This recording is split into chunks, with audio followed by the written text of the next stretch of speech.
హరే కృష్ణ. భక్తులందరికీ ప్రణామాలు. హరే కృష్ణ. హరే కృష్ణ మాతాజీ. రాధా గోవిందానికి స్వాగతం సుస్వాగతం. హరే కృష్ణ.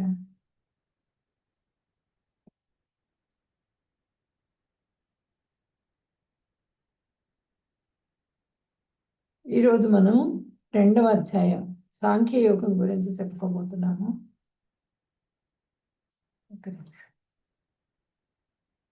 ఈ అధ్యాయంలో నిన్నటి అధ్యాయంలో మనం ఏం చెప్పుకున్నాము?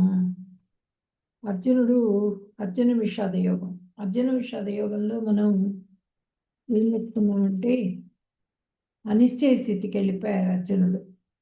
రథాన్ని తీసుకెళ్ళి ఆ మధ్యలో పెట్టమని చెప్పి అడిగారు. ఇరు సేనల మధ్యలో ఆ మధ్యలో పెట్టంగానే ఆయన గురువు గారిని, తాతగారిని వీళ్ళందరినీ చూశారు. వీళ్ళందరినీ చూసి ఆయనకి మోహం కలిగింది. మోహం కలిగి తను చేయాల్సిన విషయాన్ని మర్చిపోయారు. తను ఎందుకు వచ్చారనే విషయాన్ని కూడా మర్చిపోయి పూర్తిగా మోహం వచ్చేసేసి ఇక నేను యుద్ధం చేయలేను, నా వల్ల కాదు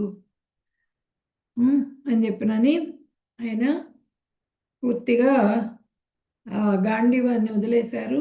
కృష్ణ భగవానుడి పాదాల దగ్గర కూర్చునిపోయారు. విపరీతంగా కళ్ళ నీళ్ళు పెట్టుకుంటున్నారు. కళ్ళల్లోంచి ధారాపాతంగా నీరు కారిపోతున్నది ఆయనకి. అలాంటి పరిస్థితుల్లో ఉన్నారు అర్జునుడు. అంటే ఎంతో ఇష్టమైన వాళ్ళని వెళ్ళి మనం ఎదురుపడ్డప్పుడు మనం ఎంతో ఆప్యాయంగా వాళ్ళని హక్ చేసుకుని నమస్కారం చేసి, పెద్దవాళ్ళైతే వాళ్ళని గౌరవించాల్సిన వాళ్ళని మీద అస్త్రప్రయోగం చేయాల్సి వస్తున్నది. ఈ రాజ్యం కోసమే కదా, నాకు ఈ రాజ్యం అవసరం లేదు, ఈ రక్తసిక్తమైన రాజ్యం నాకు అవసరం లేదు. మొత్తం అందరూ కూడా కుల వ్యవస్థ మొత్తం కూడా భ్రష్టు పట్టిపోతుంది. పెద్దవాళ్ళందరూ చనిపోతారు, ఆడవాళ్ళందరూ కొలటలైపోతారు. ఎవరు మగవాళ్ళు దొరికితే ఆడవాళ్ళకి హెల్ప్ కావాలి, సపోర్ట్ కావాలి. అందుకని ఎవరు దొరికితే వాళ్ళని భర్తగా స్వీకరిస్తారు. అప్పుడు వాళ్ళకి వచ్చే సంతానము పితృదేవతలకి తర్పణం ఇవ్వడానికి పనికిరారు. వాళ్ళు తర్పణం ఇవ్వడానికి పనికిరానప్పుడు ఆ పితృదేవతలు శాపానికి గురవుతారు. అందరూ కూడా పితృదేవతలు కూడా పడిపోతారు ఆ పితృదేవతల లోకంలో నుంచి. కాబట్టి ఇటువంటి పరిస్థితి ఎందుకు నేను క్రియేట్ చేయాలి అనేటువంటి బాధలో ఆయనకి మోహం గమ్మిందనమాట. మోహం గమ్మి మొత్తం కూడా ఆ చేతిలో అన్నీ కూడా జారిపోయినాయి. అస్త్రాలన్నీ కూడా కృష్ణ భగవానుడి పాదాల దగ్గర కూర్చుండిపోయారు. ఇప్పుడు మనం 2వ అధ్యాయం గురించి చెప్పుకుందాం. ఫస్ట్ మంగళాచరణం చేసుకుని తర్వాత అధ్యాయం స్టార్ట్ చేద్దాం.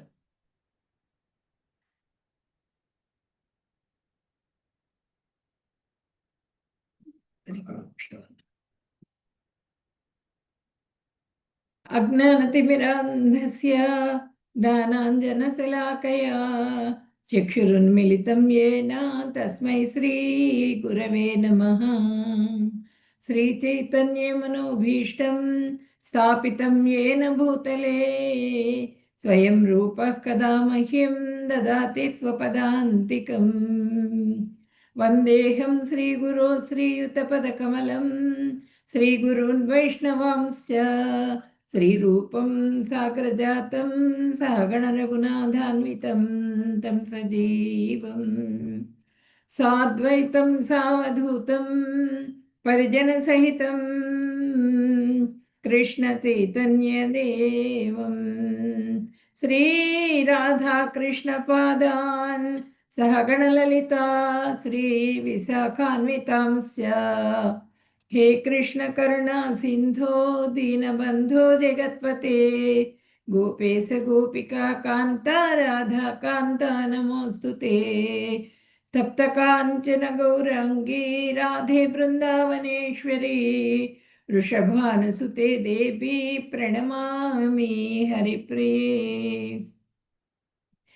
వాంఛాకల్పతరుభ్యశ్చ కృపా సింధుభ్య ఏవ చ పతితానాం పావనేభ్యో వైష్ణవేభ్యో నమో నమః. నమో విష్ణుపదాయ కృష్ణప్రేష్టాయ భూతలే శ్రీమతే భక్తివేదాంత స్వామిన్యితి నామినే.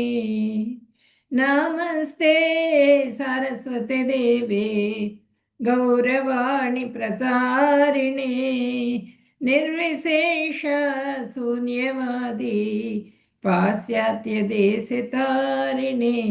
జయ శ్రీ కృష్ణ చైతన్య ప్రభు నిత్యానంద శ్రీ అద్వైత గదాధర శ్రీవాసాది గౌర భక్త బృంద. హరే కృష్ణ కృష్ణ కృష్ణ హరే హరే హరే రామ రామ రామ హరే హరే. హరే కృష్ణ. ఇప్పుడు ఈ అధ్యాయంలో మనము సాంఖ్యయోగం గురించి చెప్పుకుందాము. సాంఖ్యయోగం. ఓం శ్రీ పరమాత్మనే నమః. ఈ రెండవ అధ్యాయంలో మనము అర్జునుడి ఆవేదన శరణాగతి గురించి చెప్పుకుంటాం. 1 నుంచి 10వ శ్లోకం వరకు. తర్వాత 11 నుంచి 25వ శ్లోకం వరకు ఆత్మకి చావు లేదు, ఆత్మతత్వం గురించి చెప్పుకుంటాం. తర్వాత ఆత్మ శరీరం వేరు వేరు, ఆత్మ వేరు శరీరం వేరు అనే విషయాన్ని గురించి 16 నుంచి 22వ శ్లోకం వరకు, 23 నుంచి 25 వరకు ఆత్మ లక్షణాల గురించి చెప్పుకుంటాం. తర్వాత 26వ శ్లోకం ఏమో, ఒకవేళ నువ్వు ఆత్మ శరీరం ఒకటే అనుకున్నా కూడా దుఃఖించవాకు అని చెప్పినాను భగవంతుడు చెప్తున్నారనమాట. మనకి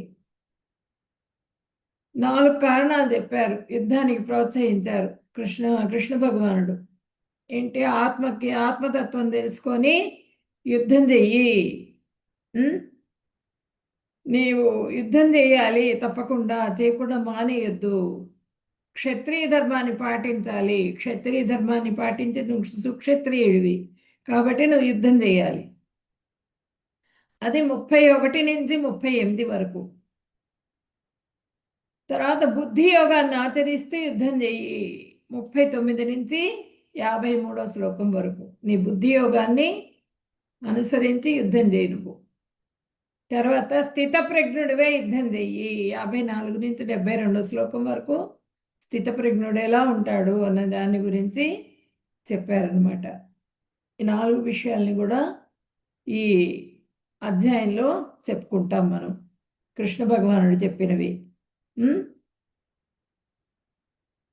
ఇప్పుడు మనం శ్లోక చెప్పుకుందాం.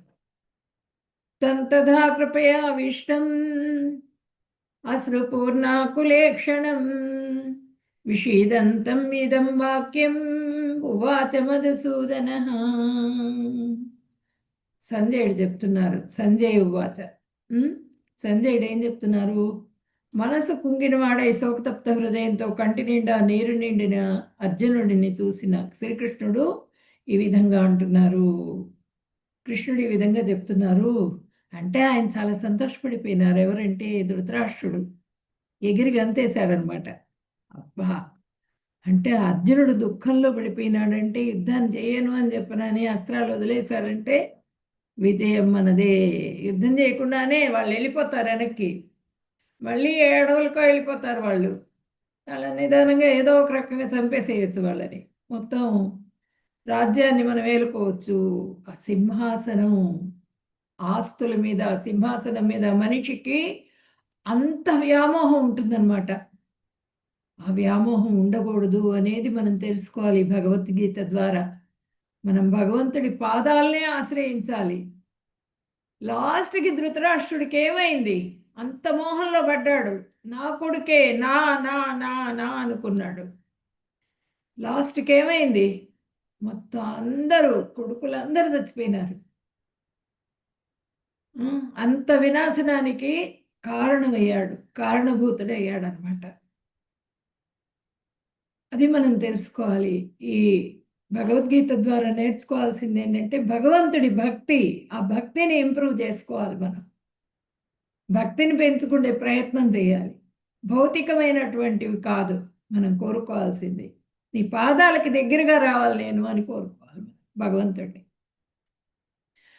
అట్లా అర్జునుడు కుంగిపోతున్నాడు, మనసు కుంగిపోయింది, ఆయనది శోకం విపరీతంగా ఏడ్చేస్తున్నాడు, కళ్ళ నీళ్ళు కారిపోతున్నాయి.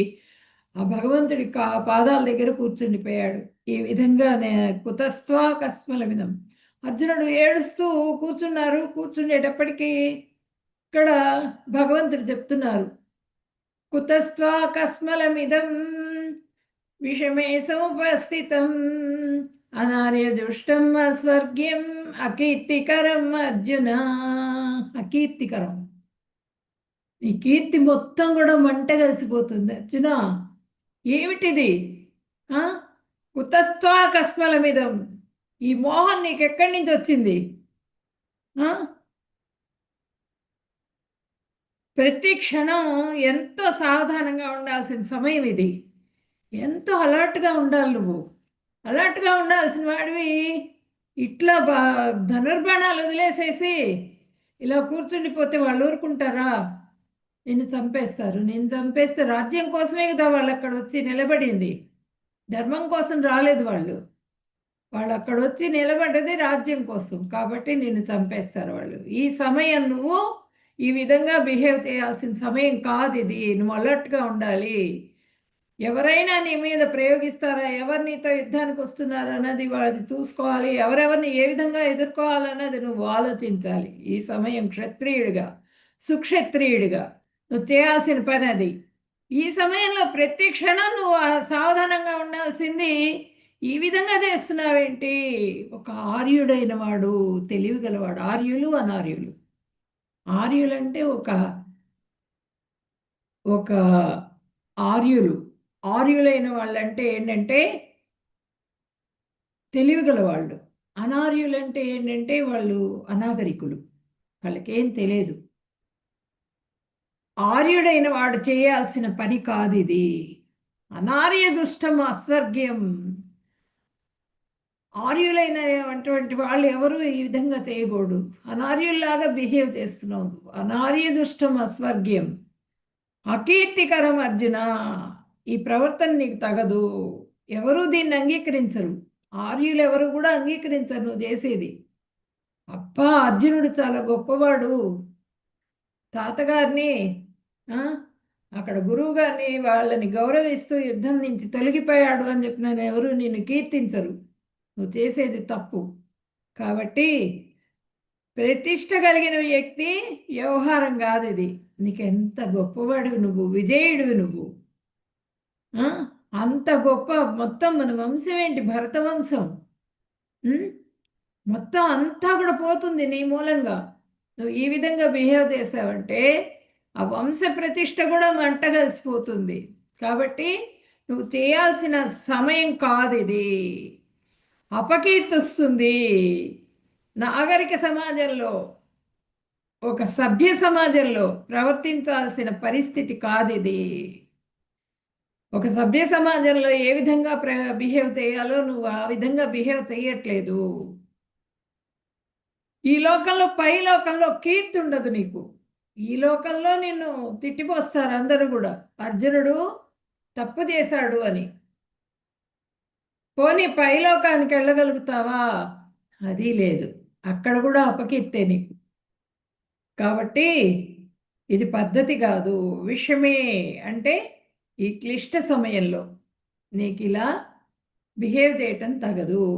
ఈ విధమైన ప్రవర్తన నీకు పనికి రాదు అని చెప్పనని కృష్ణ భగవానుడు ఈ శ్లోకం ద్వారా మందలించారనమాట. కృష్ణ భగవానుడు అర్జునుడిని, నువ్వు ఈ విధంగా చేయకూడదు, కాబట్టి నువ్వు లే, యుద్ధానికి లే. నువ్వు చేయాల్సిన పని ఏంటంటే యుద్ధం, కాబట్టి నువ్వు ఈ విధంగా చేయొద్దు అని చెప్పనని చెప్పారు.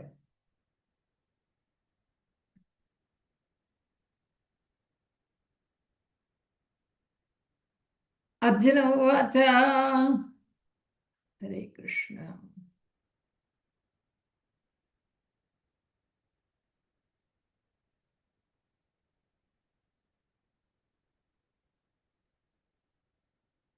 పద్మవల్లి హ్యాండ్ రైస్ చేయాలి, వచ్చినప్పుడు హ్యాండ్ రైస్ చేస్తే ఇస్తాను నేను పోస్ట్.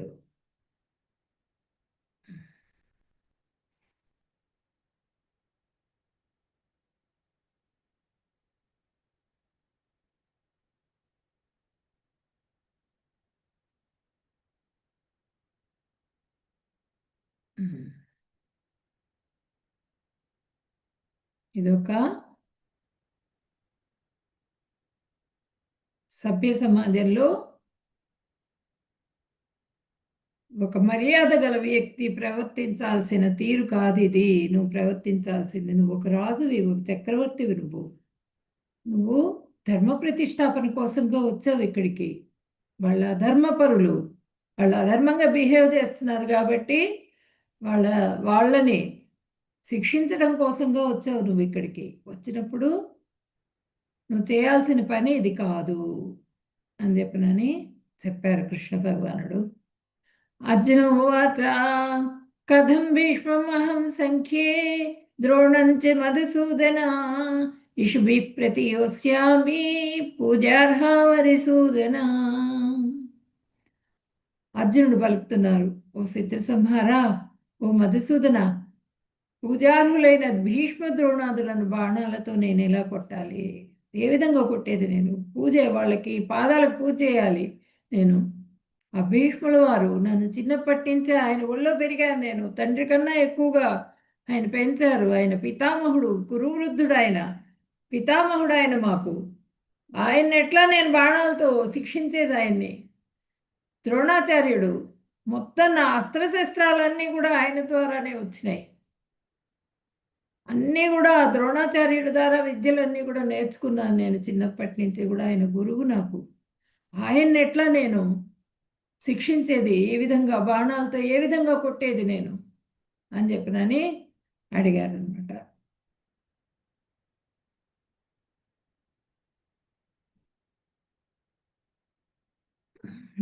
ఇది అడిగితే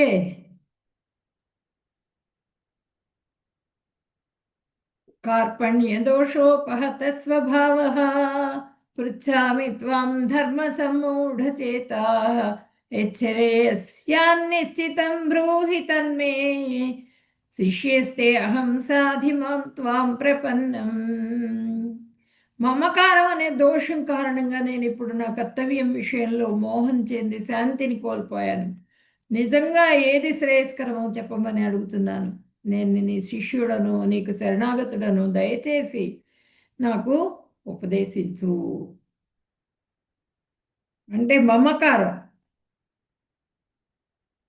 అంటే ఇక్కడ భీష్మ ద్రోణులతో యుద్ధం చేయను, వీళ్ళు పూజనీయులు, వీళ్ళు గౌరవం ఇవ్వకపోతే నాకు అపరాధం జరుగుతుంది, నేను వాళ్ళని చంపలేను, ఇవన్నీ కూడా చెప్పారు కదా. చెప్పేటప్పటికి ఆయన నవ్వుతూ నిల్చున్నారు, వింటున్నారు కృష్ణ భగవానుడు. నువ్వు యుద్ధం చేయనంటున్నావు, వాళ్ళు యుద్ధానికి సన్నద్ధమైనారు, శంఖనాదం చేశారు, సిద్ధంగా ఉన్నారు వాళ్ళు. ఈ మోహంలో పడి కొట్టుకుంటున్నావు నువ్వేమో. ఇది నీ హృదయ దౌర్బల్యం కానీ అంతకన్నా ఇంకేం కాదు, ఇది గొప్పతనం కాదు నీది అని చెప్పినని ఆయన మందలించారనమాట. చంపలేకపోవటం నీ బలహీనత, లేచి అందరు శత్రువులందరినీ కూడా సంహరించు, అందరినీ కూడా సంహరించాల్సిన పరిస్థితి ఇది, ఇప్పుడు టైము అని చెప్పినని ఆయన మందలిచ్చారు. తర్వాత ఆయన నవ్వుతూ నిల్చున్నారు. ఈయన చెప్తూ పోతున్నాడు, భీష్ముడు ద్రోణుడు వాళ్ళ పూజనీయులు, వాళ్ళని ఎట్లా సంహరించేది నేను, వాళ్ళ మీద బాణాలు ఎట్లా వదిలిపెట్టేది, నేనేమి బలహీనుణ్ణి కాదు, నేనేమి అధైర్యంతో నేను ఇవన్నీ చెప్పట్లేదు, వీరుణ్ణి కాదు నేనేమి అని చెప్పనని ఆయన చెప్పుకుంటున్నారు కృష్ణ భగవానుడికి. కాకపోతే ఈ మమకారం అనే దోషం కారణంగా నేను ఇప్పుడు నా కర్తవ్యాన్ని మర్చిపోతున్నాను నేను అని చెప్పనని చెప్పారనమాట. చెప్పేటప్పటికీ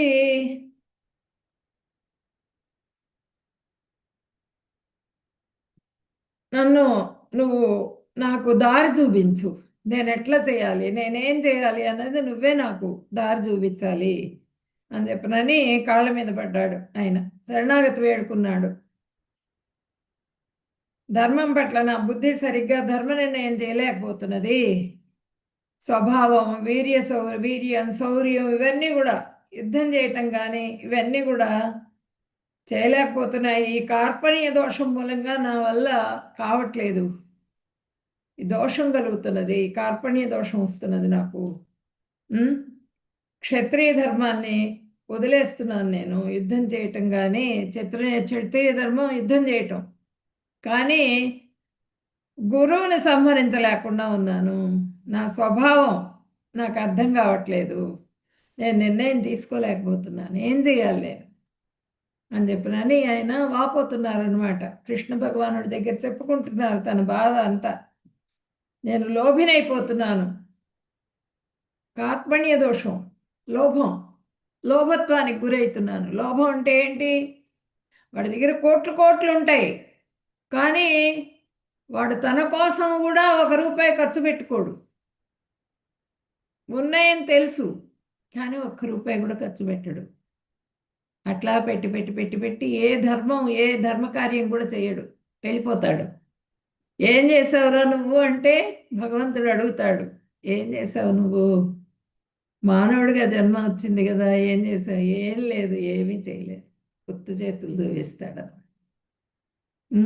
అట్లా ఇక్కడ అర్జునుడు కూడా తన దగ్గర అస్త్రశస్త్రాలు అన్నీ ఉన్నాయి, కానీ ఉన్నాయని తెలుసు ఆయనకి, కానీ ప్రయోగించలేకపోతున్నాను నేను, నా వల్ల కావట్లే అంటున్నాడు. నువ్వే నాకు శరణ్యం, నువ్వే నాకు చెప్పు ఏం చేయాలో అని చెప్పినని అడిగాడు.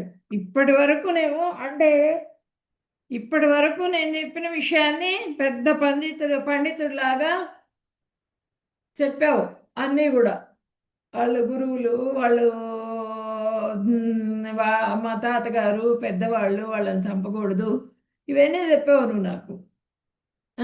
అంటే నర్మగర్భంగా నువ్వైతే చేస్తావా? మధుసూదనుడు లాంటి మన మధు అనేటువంటి రాక్షసుణ్ణి సంహరించావు నువ్వు, రాక్షసులందరినీ సంహరించావు నువ్వు. కానీ మీ తాతగారు మంచి మంచి వాళ్ళు ఉన్నారు కదా, గొప్పవాళ్ళు ఉన్నారు కదా, బంధువులు, వాళ్ళని ఎవరినైనా సంహరించావు నువ్వు? చేయలేదు కదా అన్న అర్థం వచ్చేట్టుగా మాట్లాడాడు. నేను వాళ్ళని సంహరించను అని నువ్వు నన్ను అంత గొప్పవాడిలాగా మాట్లాడావు కదా, ఇప్పుడేమో నా పాదాలు పట్టుకుంటున్నావు, శరణ్యం అంటున్నావు, నేనేం చేసేది ఇప్పుడు? అన్నీ ఖండించావు. శిష్యస్తే అహం సాధిమాం ప్రపన్నం, నేను శిష్యుణ్ణి అవుతున్నాను, ఇంకా నువ్వు ఎట్లా చెప్తే అట్లా వింటాను అని చెప్పినాను అంటున్నావు. నువ్వు చెప్పినట్లు వింటాను, నేను శరణాగతుని అవుతున్నాను అని చెప్పాడు.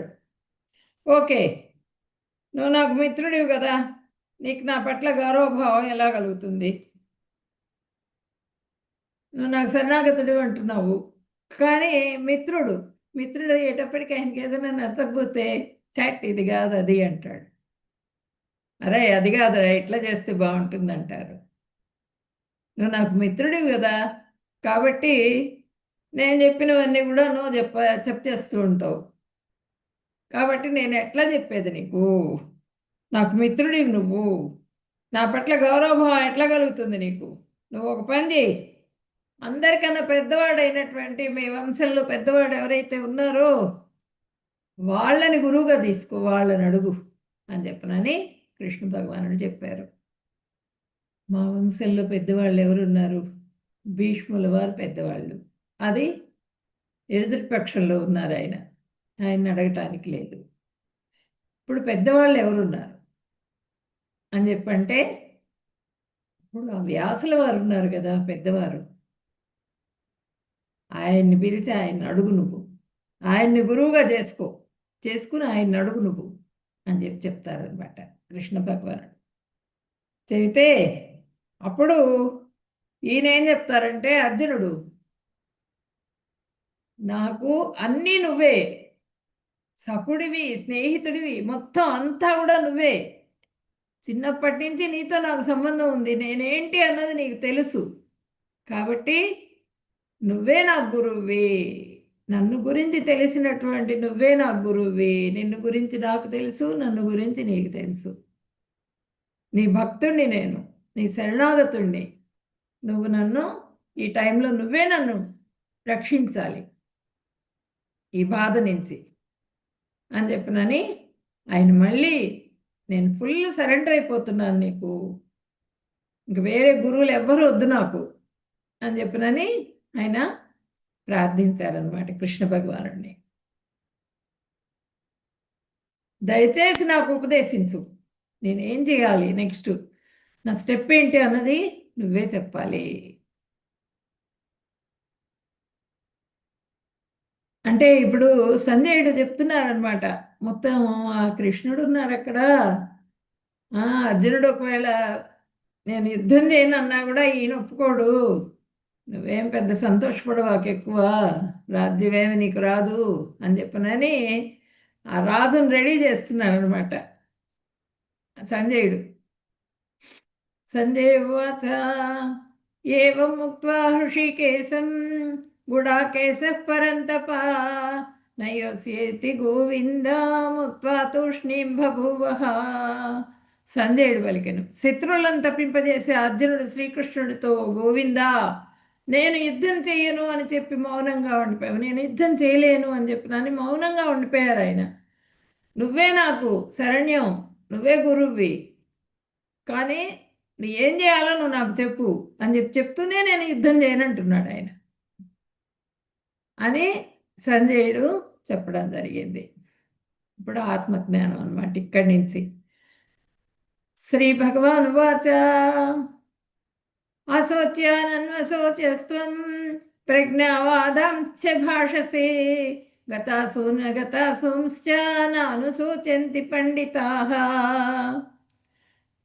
కృష్ణ భగవానుడు చెప్తున్నారనమాట, నీవు పాండిత్యంతో కూడిన మాటలు మాట్లాడుతున్నావు కానీ దుఃఖింపకూడని దానికోసం దుఃఖిస్తున్నావు. వివేకవంతులు చనిపోయిన వారి గురించి కానీ బతికున్న వారి గురించి కానీ దుఃఖింపరు. అశోచ్యానన్న శోచత్వం, దేని గురించి శోకించకూడదో దాన్ని గురించి శోకిస్తున్నావు నువ్వు. గతాసూన అగతాసూంశ్చ, దేని నుంచి ప్రాణాలు పోతాయో, గతాసూన ఆసూనః అంటే ప్రాణాలు, అగతాసూనః అంటే దేని నుంచి ప్రాణాలు పోవు.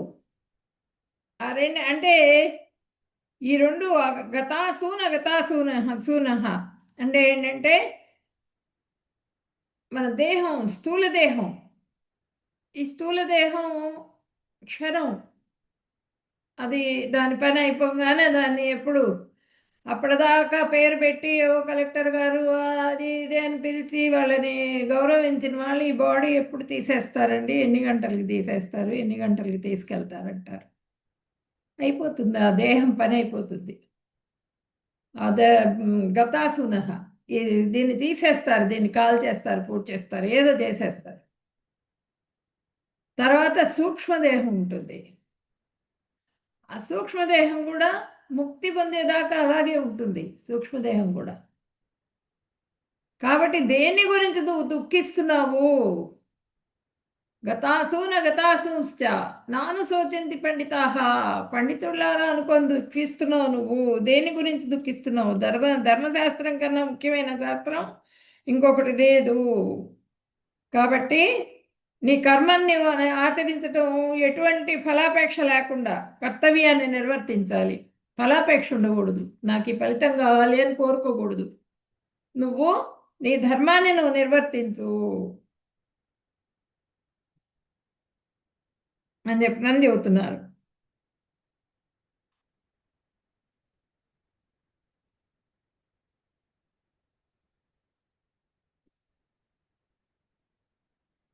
ఇక్కడ ఈయన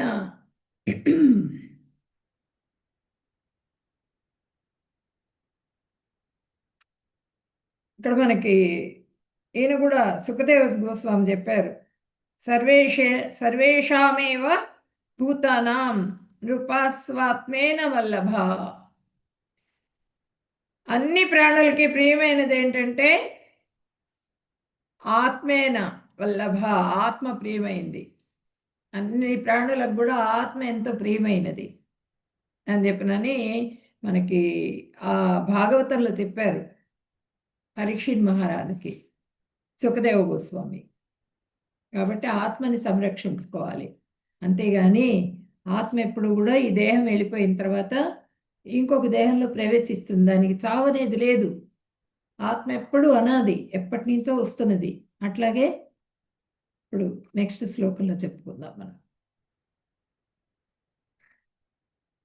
నత్వేవాహం జాతు నాసం నత్వం నేమే జనాధిపాః నచేవ న భవిష్యామః సర్వే వయమతః పరం. నేను కానీ నువ్వు కానీ ఈ రాజులందరూ కానీ లేని సమయం లేదు, ఇక ముందు కూడా మనము ఉండకుండా పోము. వీళ్ళందరూ ఉన్నారు, నువ్వున్నావు, నేను ఉన్నాను, పూర్వం ఉన్నాం, ఇప్పుడు ఉన్నాం, నెక్స్ట్ కూడా ఉంటాం, భవిష్యత్తులో కూడా ఉంటాం. కాబట్టి దాని గురించి దుఃఖించొద్దు. నత్వేవాహం జాతునాశం, దాని గురించి దుఃఖపడొద్దు. దేహదారి దేహంలో వచ్చే అంటే ఆ విషయాలు ఏంటంటే మృత్యు అనేది ప్రతి వాళ్ళకు కూడా వస్తుంది, చనిపోతారు, ఆ దేహం అయిపోతుంది. ఆ దేహం అయిపోయిన తర్వాత ఆత్మ శాశ్వతంగా ఉంటుంది, ఆత్మ వేరే శరీరంలోకి ప్రవేశిస్తుంది. అదే ఆత్మని ప్రియంగా ఉంచుకోవాలి. ప్రియమైనది, అన్నింటికన్నా ప్రియమైనది ఏది అంటే ఆత్మ అని చెప్పినని సుఖదేవ గోస్వామి చెప్పారు. సర్వేషామేవ భూతానాం కృపా స్వాత్మేన వల్లభ. అంటే అందరికీ వారి వారి ఆత్మే ప్రీతికరమైంది అని చెప్పినని పరీక్షిత్ మహారాజుతో చెప్తారనమాట. ఆత్మని సంరక్షించుకోవాలి, ఆయన అదే చేస్తారు కదా. ఆయన పరీక్షిత్ మహారాజు ఏం చేస్తారు, ఆయనకి శాపం వస్తుంది. వారం రోజుల్లో తక్షకుడు అనే పాముతో కరవబడి చనిపోతావు నువ్వు అని చెప్పిన శాపం వస్తుంది. అప్పుడు ఆయన వెంటనే భోగభాగ్యాలు, సుభిక్షమైన రాజ్యం, భార్య, సంతానం అంతా వదిలేసేసి గంగా తటానికి వెళ్ళిపోయి ప్రాయోపవేశం కూర్చుంటారు అట్లనే భగవంతుడి ధ్యానంలో. అప్పుడు సుఖదేవ గోస్వామి వచ్చి భాగవతాన్ని చెప్పడం జరుగుతుంది ఆయనకి. అట్లా ఆ విధంగా మనం భగవంతుడి పాదాలు పట్టుకోవాలి. భగవంతుడి గురించి మనం ఎక్కువగా ఆత్మ దేనికి ప్రియమైంది అంటే భగవంతుడి సేవలో ప్రీతిని చెందుతుంది. అది ఆత్మకి ప్రియమైన వస్తువు ఏదంటే భగవంతుడి సేవ. కాబట్టి నువ్వు ఈ విషయాలన్నింటి మీద కూడా ఎక్కువ ఆలోచించకుండా యుద్ధానికి సిద్ధమవు. ఆత్మ రెండు రకాలుగా ఉంటుంది, జీవాత్మ, పరమాత్మ. జీవాత్మ అనాది, ఎప్పటి నుంచో ఉంది. పరమాత్మ కూడా అనాది, ఎప్పటి నుంచో ఉన్నారనమాట. అంటే ఒక కుండ ప్రాగ్భావ ప్రధ్వంసభావ అంటారు. కుండ తయారు చేయబడుతుంది, ప్రాగ్భావ ఒక కుమ్మరి చేత కుండ తయారు చేయబడుతుంది. ప్రధ్వంసభావ అది పగిలిపోయి మట్టిలో కలిసిపోతుంది కుండ. ఆ రెండు భావాలు కూడా ఒక వస్తువుకు ఉన్నాయి, మనం తయారు చేసిన వస్తువుకు ఉన్నాయి, భౌతికంగా తయారు చేసిన వస్తువుకి. ఈ దేహం అన్నది భౌతికం, ఇది ప్రాగ్భావ ప్రధ్వంస భావాలకు లోనవుతూ ఉంటుంది. కానీ పరమాత్మకి లేవు అవి. పరమాత్మ ఈ రెండు భావాలకు కూడా అతీతుడు, ప్రాగ్భావ ప్రధ్వంస భావాలకి అతీతుడు అనమాట. కాబట్టి ఆ భావాన్ని, ప్రధ్వంస భావం, ప్రాగ్భావం, ఇవన్నీ కూడా భగవంతుడికి లేవు. నేను భవిష్యత్తులో కూడా ఉంటాను, ఎప్పటికీ నశించిపోను నేను అని చెప్పనని చెప్తూనే నా అసహ అంటే నేను లేను అని లేదు. ఏం చెప్తున్నారు అంటే నత్వేవాహం జాతు నా ఆసహ, నా సహ అంటే నేను లేను అని లేదు, ఇక్కడ భగవంతుడు ఏం చెప్తున్నారంటే అనాది కాలం నుంచి నేను ఇప్పుడు ఉన్నాను, ఇక్కడే ఉన్నాను, ఎప్పటి నుంచో ఉన్నాను, భవిష్యత్తులో కూడా ఉంటాను. ఎందుకంటే ఆయన లేని సమయం అనేది లేదు. కుండ పగిలిపోతే లేకుండా ఉండిపోతుంది, కలిసిపోతుంది మట్టిలో. కానీ భగవంతుడు అలాగే ఉంటారు. మొత్తం ప్రళయం వచ్చి మొత్తం కూడా మునిగిపోతుంది మనదంతా కూడా, మళ్ళీ సృష్టి అనేది జరుగుతుంది, మొత్తం అంతా పోతుందనమాట. ఆ సృష్టికర్త ఎవరు? భగవంతుడు. ఆ భగవంతుడు అనేవాడు ఎప్పటికీ కూడా ఆయన ఉంటారు. అనాది నుండి ఉన్నది ప్రాగ్భావం కూడా. వేద ప్రమాణం ఏంటంటే భౌతిక వస్తువులకి ప్రాగ్భావ ప్రధ్వంస భావాలు ఉంటాయి, కానీ ఆత్మకి పరమాత్మకి ఉండవు అవి. గోలోకం, భక్తి, వీటికి ప్రాగ్భావ ప్రధ్వంస భావాలు ఉండవు. గోలోకం ఎప్పటికీ ఉంటుంది, భగవంతుడు ఎప్పటికీ ఉంటారు, ఆత్మ ఎప్పటికీ కూడా అనాది, ఎప్పటి నుంచో ఆత్మ కూడా ఉంటుంది. ఆత్మ పరమాత్మలకి ఈ రెండు భావాలు కూడా ఉండవు. కృష్ణ, నువ్వు చెప్పినట్లు ఆత్మ ప్రియమైంది అనుకుంటే ఆత్మలో సంబంధం వలన దేహం ప్రియమైంది. ఈ దేహంలో ఉన్న తల్లి, తండ్రి, తాత, ముత్తాతలు కూడా ప్రియమైన వాళ్ళు. నిజమే, నువ్వు చెబుతున్నావు, కరెక్టే. ఆత్మ ప్రియమైంది. ఆత్మతో పాటుగా ఆత్మ ఏం చేస్తుంది? ఈ దేహంలోకి వచ్చేటప్పటికి ఈ దేహాన్ని ప్రియంగా భావిస్తుంది. ఈ దేహంతో పాటుగా దేహానికి సంబంధించిన వాళ్ళందరూ కూడా ప్రియమైన వాళ్ళే. ఆ రిలేటివ్స్ అందరూ కూడా, స్నేహితులు కానీ, బంధువులు కానీ, తల్లిదండ్రులు కానీ, తాత ముత్తాతలు కానీ అందరూ కూడా ప్రియమైన వాళ్ళే. వాళ్ళందరూ కూడా కావాలనుకుంటుంది అని చెప్పనని ఆయన అడుగుతున్నారనమాట కృష్ణ భగవానుడిని. అర్జునుడు, అందరూ ప్రియమైన వాళ్ళే కదా, ఎందుకు నాకు మళ్ళీ ఈ విధంగా చెప్తున్నావు అని చెప్పనని ఆయన అడుగుతారు. దానికి చెప్తున్నారు మళ్ళీ కృష్ణ భగవానుడు, దేహినోస్మిన్ యథా దేహే కౌమారం యవ్వనం జరా సదా దేహాంతర ప్రాప్తి ధీరస్తత్ర నముహ్యతి.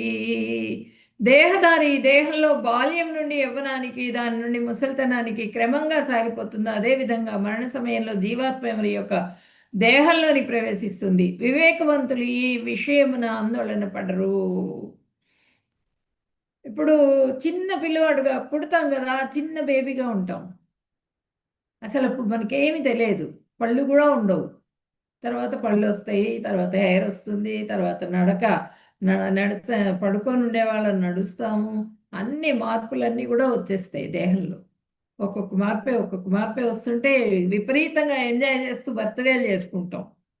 వేలు వేలు, లక్షలు లక్షలు, కోట్లు కోట్లు ఖర్చు పెట్టి బర్త్డేలు చేసుకుంటాం, ఆనందపడతాం. నా బర్త్డే ఈరోజు అని అందరినీ పిలిచేసేసి ఎంజాయ్ చేస్తాం. ఆ దేహంలో వచ్చేటువంటి మార్పులన్నింటినీ కూడా ఎంజాయ్ చేస్తున్నాం మనం. కానీ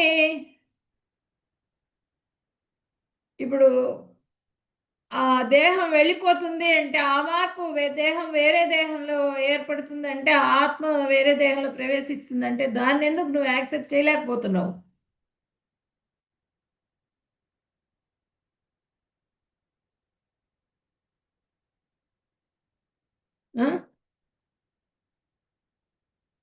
ధర్మో రక్షతి రక్షిత. ఓ కౌంతేయ, తాత్కాలికంగా వచ్చే సుఖ దుఃఖాలు, శీతోష్ణాలు లాంటివి ఇవన్నీ వస్తూ పోతూ ఉంటాయి. ఇప్పుడు ఏంటంటే దేహంలో వచ్చే బాల్యం, కౌమారం, యవ్వనం, వార్ధక్యం, ఈ మార్పుల గురించి జ్ఞానం కలిగిన ధీరుడు బాధపడ్డు. ఎవరికైతే ఉంటుందో వాళ్ళు బాధపడరు అసలు. అమ్మ, నా హెయిర్ అంతా వైట్గా అయిపోయింది, ముసలిదాన్ని అయిపోతున్నాను, నేను అందరూ చచ్చిపోతారు, అందరూ వెళ్ళిపోతారు. ఎవరు ఇక్కడ ఉండేవాళ్ళు లేరు, ఎవరు పీట వేసుకొని కూర్చోలేరు.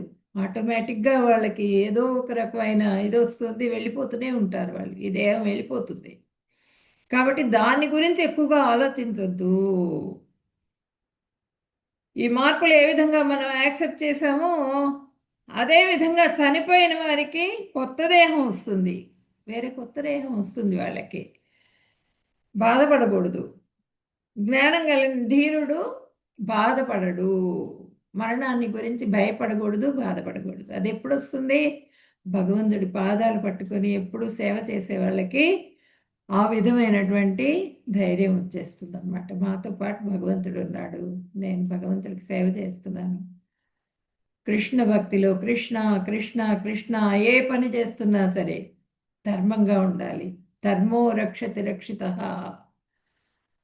పూర్వకాలం మాట మీద నిలబడేవాళ్ళు, ఏదన్నా మాట అన్నారంటే ఆ మాటకి నిలబడేవాళ్ళు. ఇప్పుడు లేదు. కాగితాలు రాసుకున్నా కూడా వాటికి వాటికి కూడా మళ్ళీ ఇంకొకటి వేరే కాగితాలు పుట్టిస్తున్నారు. ఎదుటి వాళ్ళ ఆస్తుల్ని కాజేయటం, ఇవంతా కూడా ఎక్కువైపోయింది. ఆ? ఎక్కువ కలియుగం కదా, ఆ ప్రభావం ఎక్కువగా చూపిస్తోంది అనమాట ఇప్పుడు. ఆ మాట ప్రభావం తగ్గిపోయింది. అట్లాగే మనుషులు 100 సంవత్సరాలు బతికేవాళ్ళు ఇప్పుడు 40 ఏళ్ళకే హార్ట్ అటాక్లు వచ్చేస్తున్నాయి.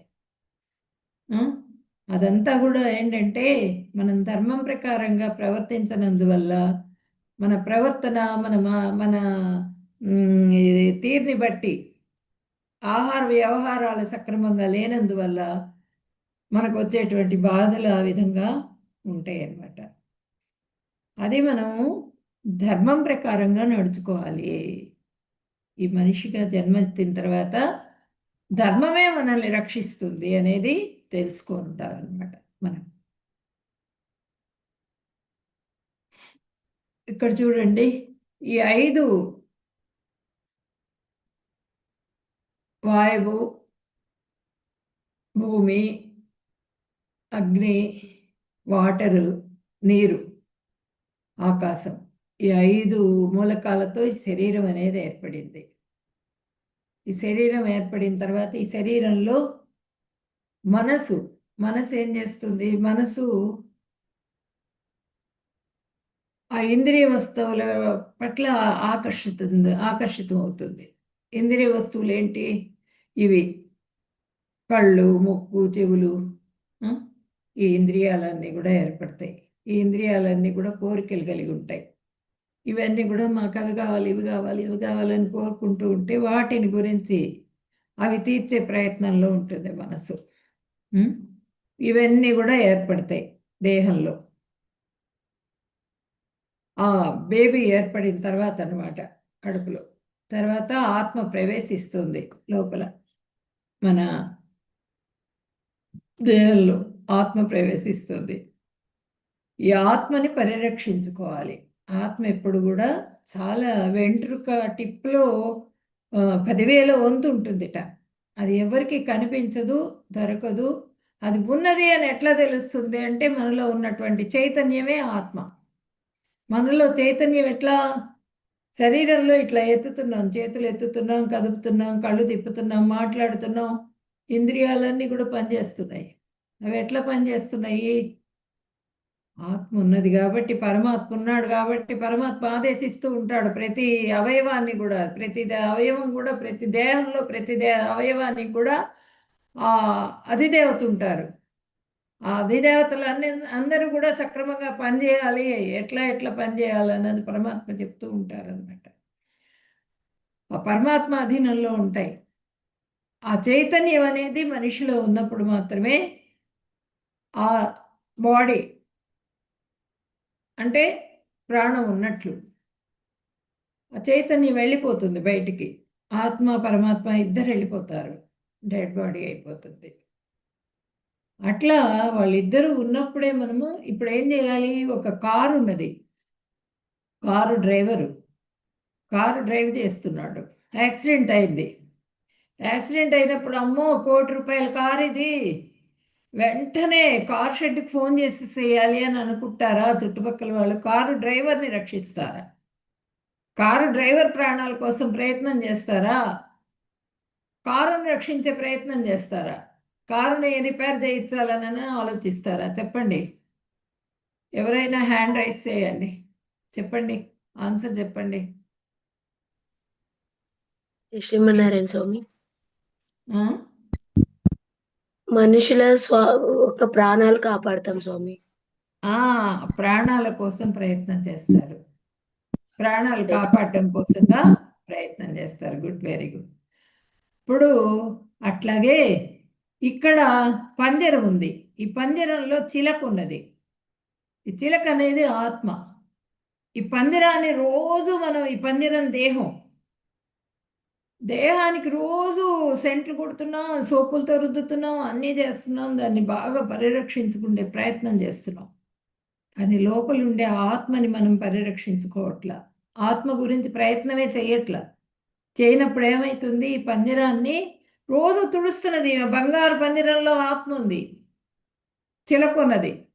ఈ చిలకకు ఆహారం ఇవ్వట్లా.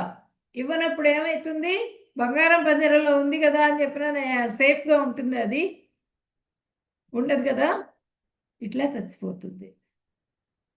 చచ్చిపోతుందంటే ఏంటంటే అసలు నెక్స్ట్ జన్మలు వచ్చేది ఏదో దేంట్లోకి వెళ్ళిపోతుంది. అది మనం చేసుకునే కార్యాలని బట్టి మనం ఆత్మని సంరక్షించుకోవాలి అంటే భగవంతుడి పాదాలు, ఎక్కువగా భగవంతుడి సేవ చేసుకుంటూ ఉన్నప్పుడు మనలో చాలా మార్పులు కలుగుతూ ఉంటాయి. మనలో ఉన్నటువంటి అంతఃకల్మషాలన్నీ కూడా తొలగిపోతూ ఉంటాయి. అప్పుడు మనం మనిషిగా జీవించడానికి, ధర్మంగా జీవించడానికి, అన్నింటికీ కూడా మనకి మన ఇంద్రియాలన్నీ కంట్రోల్ చేసుకోవడానికి అన్నిటికీ పవర్ వస్తుంది. మనం చేసే మంత్రానికి కూడా పవర్ వస్తుంది అనమాట. మంత్రం చేయంగా చేయంగా చేయంగా ఆ విధంగా ఆత్మని పరిరక్షించుకోవాలి. పరిరక్షించుకున్నప్పుడు ఈ చిలక హ్యాపీగా ఉండి ఆ దేహంలో నుంచి వెళ్ళిపోతుంది.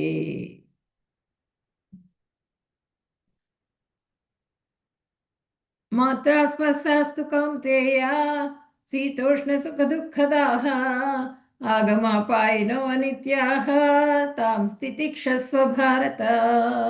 ఓ కౌంతేయ, సుఖ దుఃఖాలు తాత్కాలికంగా కలగటం, కాలక్రమంలో పోవడం, చలికాలం ఎండాకాలం వచ్చిపోవడం లాంటివి. కలత చెందకుండా వాటిని ఓర్చుకోవడం మనిషి తప్పక నేర్చుకోవాలి. ఇవి ఇంద్రియ అనుభూతి వలన కలుగుతాయి. ఇంద్రియ అనుభూతి ఏంటంటే తాత్కాలికంగా ఎప్పుడూ వస్తూ ఉంటాయి సుఖ దుఃఖాలు అనేవి. మాత్రా స్పర్శాస్తు కౌంతేయ. మాత్రలు అంటే ఏంటంటే ఇంద్రియాలు. ఈ ఇంద్రియాలన్నీ కూడా అడుగుతూ ఉంటాయి. నాలుక అడుగుతుంది, టేస్ట్ అడుగుతుంది, కళ్ళు అడుగుతాయి, అవి ఇవి చూడాలంటాయి, చెవులు అడుగుతాయి, బాగా వినాలి వినాలి.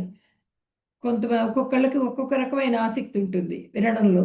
కొంతమంది భాగవతం వినాలని ఉంటుంది, కొంతమంది భగవద్గీత వినాలని ఉంటుంది, కొంతమందికి కబుర్లు వినాలని ఉంటుంది, వేరే వాళ్ళ గురించి చెప్తుంటే విరిగి. ఇట్లా ఒక్కొక్క రకంగా ఒక్కొక్క ఇంద్రియం ఒక్కొక్క కోరికని కలిగి ఉంటుంది. అన్ని ఇంద్రియాలు కూడా మాత్రలు. మాత్రా స్పర్శాస్తు కౌంతేయ శీతోష్ణ సుఖ దుఃఖద. అవి ఇంద్రియాలన్నీ కోరుకుంటూ ఉంటాయి, అన్నీ కూడా అన్ని విషయానురక్తి కలిగి ఉంటాయి. శీతోష్ణ సుఖ దుఃఖద. మనకి ఆ ఇంద్రియాల కోరికల మూలంగా మనకి దుఃఖం కలుగుతూ ఉంటుంది, సుఖం వస్తూ ఉంటుంది. ఎట్లా అయితే వర్షాకాలం ఎండాకాలం వస్తూ ఉంటాయో ఆ విధంగా వర్షాకాలం ఎండాకాలం చలికాలం, చలి విపరీతమైన చలి, స్వెటర్ వేసుకున్నాను, దాని మీద షాల్ కప్పుకున్నాను, క్లాస్ చెప్తున్నాను. అట్లా మనం చేయాల్సిన కార్యక్రమాలు మనం మానుకోకూడదు. దానికి తగ్గ ఏర్పాట్లు చేసుకుని మన కార్యక్రమాన్ని మనం చేస్తూనే ఉండాలి. శీతోష్ణ సుఖ దుఃఖద. ఉష్ణ ఎండాకాలం విపరీతమైన ఎండగా ఉంటుంది. ఇవన్నీ కూడా మార్పులు అనేవి జరుగుతూ ఉంటాయి. జీవితంలో వచ్చే సుఖ దుఃఖాలలాగా ఈ వాతావరణంలో వచ్చే మార్పుల్లాగా జీవితంలో కూడా సుఖ దుఃఖాలు అనేవి వస్తూ పోతూ ఉంటాయి. ఆగమాపాయనో అనిత్యాః తాం స్థితిక్షస్వ భారత. ఓర్చుకోవడం నేర్చుకోవాలి. ఓర్చుకోవడం నేర్చుకొని దానికి అన్నింటికీ కూడా మనస్సే కారణం. బాధ కలగటానికి, సుఖం కలగటానికి అన్నింటికీ కూడా మనసే కారణం. మనసులో మనసు ఇంద్రియ తృప్తి కోసం ప్రయత్నం చేస్తూ ఉంటుందన్నమాట. ఆ మనసు మూలంగానే అన్నీ కలుగుతున్నాయి. ఒక రైతు పంట పండించినప్పుడు ఆ భగవంతుడి ఆనందం కోసంగా ఆ పంటను వినియోగించాలి, సమర్పిస్తాడు. అదే రైతు జ్ఞాన సంపర్కంలో చూస్తే మోక్షం కావాలి, జ్ఞానం కావాలి అనుకునేవారు ఆ ఫలితం అనేది నాకు కర్మ బంధనం కాకూడదు, అనుకుంటాడు. ఆ కర్మబంధనం కాకూడదనే ఉద్దేశంతో భగవంతుడికి సమర్పిస్తాడు. కొంతమంది ఏమో అవి ఇచ్చి ఫలితం మాకు ఎక్కువగా రావాలి, ఇదిగో నేను ఈ సంవత్సరం ఇంత ఇస్తున్నా, వచ్చే సంవత్సరం నాకు ఇంకా పంట ఇంకొంచెం బాగా రావాలి అని ఫలితం కోరుకుంటాడు. దేహ పోషణకి ఎంత అవసరమో అంత ఉంచుకుని మిగిలింది భగవంతుడికి సమర్పించేసేయాలి. ఎక్కువగా మనం అట్టి పెట్టుకోకూడదు. అట్టి పెట్టుకున్నప్పుడు దాని మీద ఆశ పెరుగుతూ ఉంటుందన్నమాట. ఇంకా ఇంకా ఇంకా కోట్లు, ఇంకా కోట్లు, ఆ కోట్లన్నీ ఉంటాయి. ఆ కోట్లని పట్టుకొని మనం ఉంటాం ఆ కావలించుకొని.